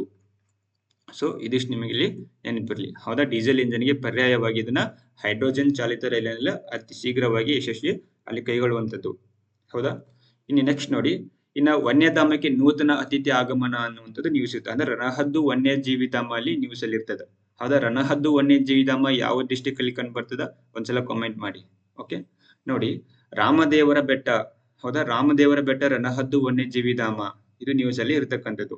ಏನಂತಂದ್ರೆ ಈ ಒಂದು ವನ್ಯಜೀವಿ ಧಾಮಲ್ಲಿ ಒಂದು ಹೊಸ ನೂತನ ಅತಿಥಿಯ ಆಗಮನ ಅಂತಂದ್ರ ವನ್ಯಜೀವಿ ಧಾಮದಲ್ಲಿ ರಣಹದ್ದು ಅಲ್ಲಿ ಮರಿಗೆ ಜನ್ಮವನ್ನು ನೀಡಿದ ಉದ್ದೇಶಕವಾಗಿ ಇದು ನ್ಯೂಸ್ ಅಲ್ಲಿ ಇರ್ತಕ್ಕಂಥದ್ದು. ರಾಮದೇವರ ಬೆಟ್ಟ ರಣಹದ್ದು ವನ್ಯಜೀವಿ ಧಾಮ ಯಾವ ಡಿಸ್ಟಿಕ್ ಅಲ್ಲಿ ಕಂಡು ಬರ್ತದೆ ಒಂದ್ಸಲ ಕಮೆಂಟ್ ಮಾಡಿ. ಹೌದಾ? ಈ ಮೂಲಕವಾಗಿ ಸತತ 4ನೇ ವರ್ಷವೂ ಕೂಡ ಸಂತಾನೋತ್ಪತ್ತಿಯಲ್ಲಿ ನಡೆದಿರುವಂತದ್ದು. ಅಂದ್ರೆ 2017ರಲ್ಲಿ ರಾಮದೇವರ ಬೆಟ್ಟದಲ್ಲಿ ರಾಜ್ಯ ಸರ್ಕಾರ ದೇಶದ ಮೊದಲ ರಣಹದ್ದು ವನ್ಯಜೀವಿ ಧಾಮವನ್ನು ಘೋಷಣೆ ಮಾಡಿದ್ರು. ಹೌದಾ?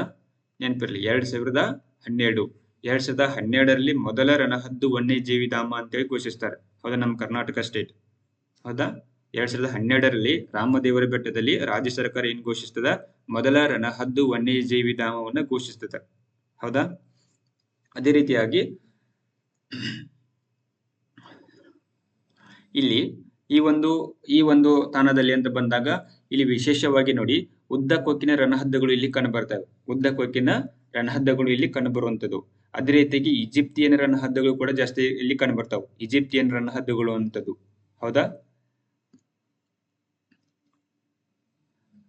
ಸೊ ಇದಿಷ್ಟು ನಿಮಗೆ ಇಲ್ಲಿ ನೆನಪು ಇರಬೇಕು. ಹೌದಾ? ರಣಹದ್ದು ಅಂತ ಬಂದಾಗ 856 ಎಕರೆ ಪ್ರದೇಶವನ್ನು ಇದು ಒಳಗೊಂಡಿರುವಂತದ್ದು. ರಣಹದ್ದು ವನ್ಯಜೀವಿ ಧಾಮ ವ್ಯಾಪ್ತಿ ಎಷ್ಟು?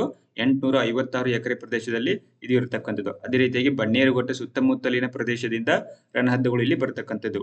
ಹೌದಾ? ಚಳಿಗಾಲದ ಅವಧಿಯಲ್ಲಿ ಉತ್ತರ ಭಾರತದಿಂದ ಸಾಕಷ್ಟು ರಣಹದ್ದುಗಳು ಇಲ್ಲಿ ರಾಮದೇವರ ಬೆಟ್ಟಕ್ಕೆ ಆಗಮಿಸ್ತಾವೆ. ಹೌದಾ? ಚಳಿಗಾಲದ ವಿಂಟರ್ ಸೀಸನ್ ಅಲ್ಲಿ ಇವು ಸೌತ್ ಕಡೆ ಬರ್ತಕ್ಕಂಥದ್ದು.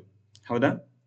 ಅದಾದ ನಂತರ ಮತ್ತೆ ಚಳಿಗಾಲ ಕಡಿಮೆ ಆಯ್ತು ಅಂತಂದ್ರೆ ಮತ್ತೆ ಅವು ಮೂಲ ಸ್ಥಾನಕ್ಕೆ ವಾಪಸ್ ಹೋಗ್ತಕ್ಕಂಥದ್ದು. ಸೊ ಈ ಒಂದು ಪ್ರಕ್ರಿಯೆಯಲ್ಲಿ ಅರಣ್ಯ ಇಲಾಖೆದವರು ಅಲ್ಲಿ ವರದಿಯನ್ನ ಇದಕ್ಕೆ ಸಂಬಂಧಪಟ್ಟಂತೆ ನೀಡಿರುವಂತದ್ದು. ಸೊ ರಣಹದ್ದು, ಹೌದಾ, ವನ್ಯಜೀವಿ ಧಾಮ ಅಂತ ಬಂದಾಗ ಇದು ಎಲ್ಲಿ ಕಂಡು ಬರ್ತದೆ ಅಂತಂದ್ರೆ ಇದು ರಾಮನಗರದಲ್ಲಿ ಕಂಡು ಬರ್ತದೆ. ಹೌದಾ? ರಾಮನಗರದಲ್ಲಿ ಇದು ಕಂಡು ಬರುವಂತದ್ದು.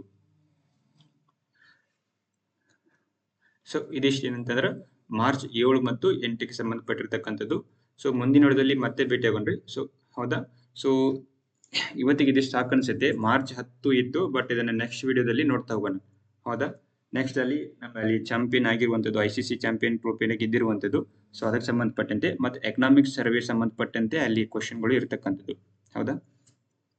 ಸೊ ಇದಿಷ್ಟು ಇರಲಿ. ನೆಕ್ಸ್ಟ್ ಮುಂದಿನ ವಿಡಿಯೋದಲ್ಲಿ ಮತ್ತೆ ಭೇಟಿಯಾಗೋಣ. ಅಲ್ಲಿವರೆಗೆ ಟೇಕ್ ಕೇರ್. Bye bye.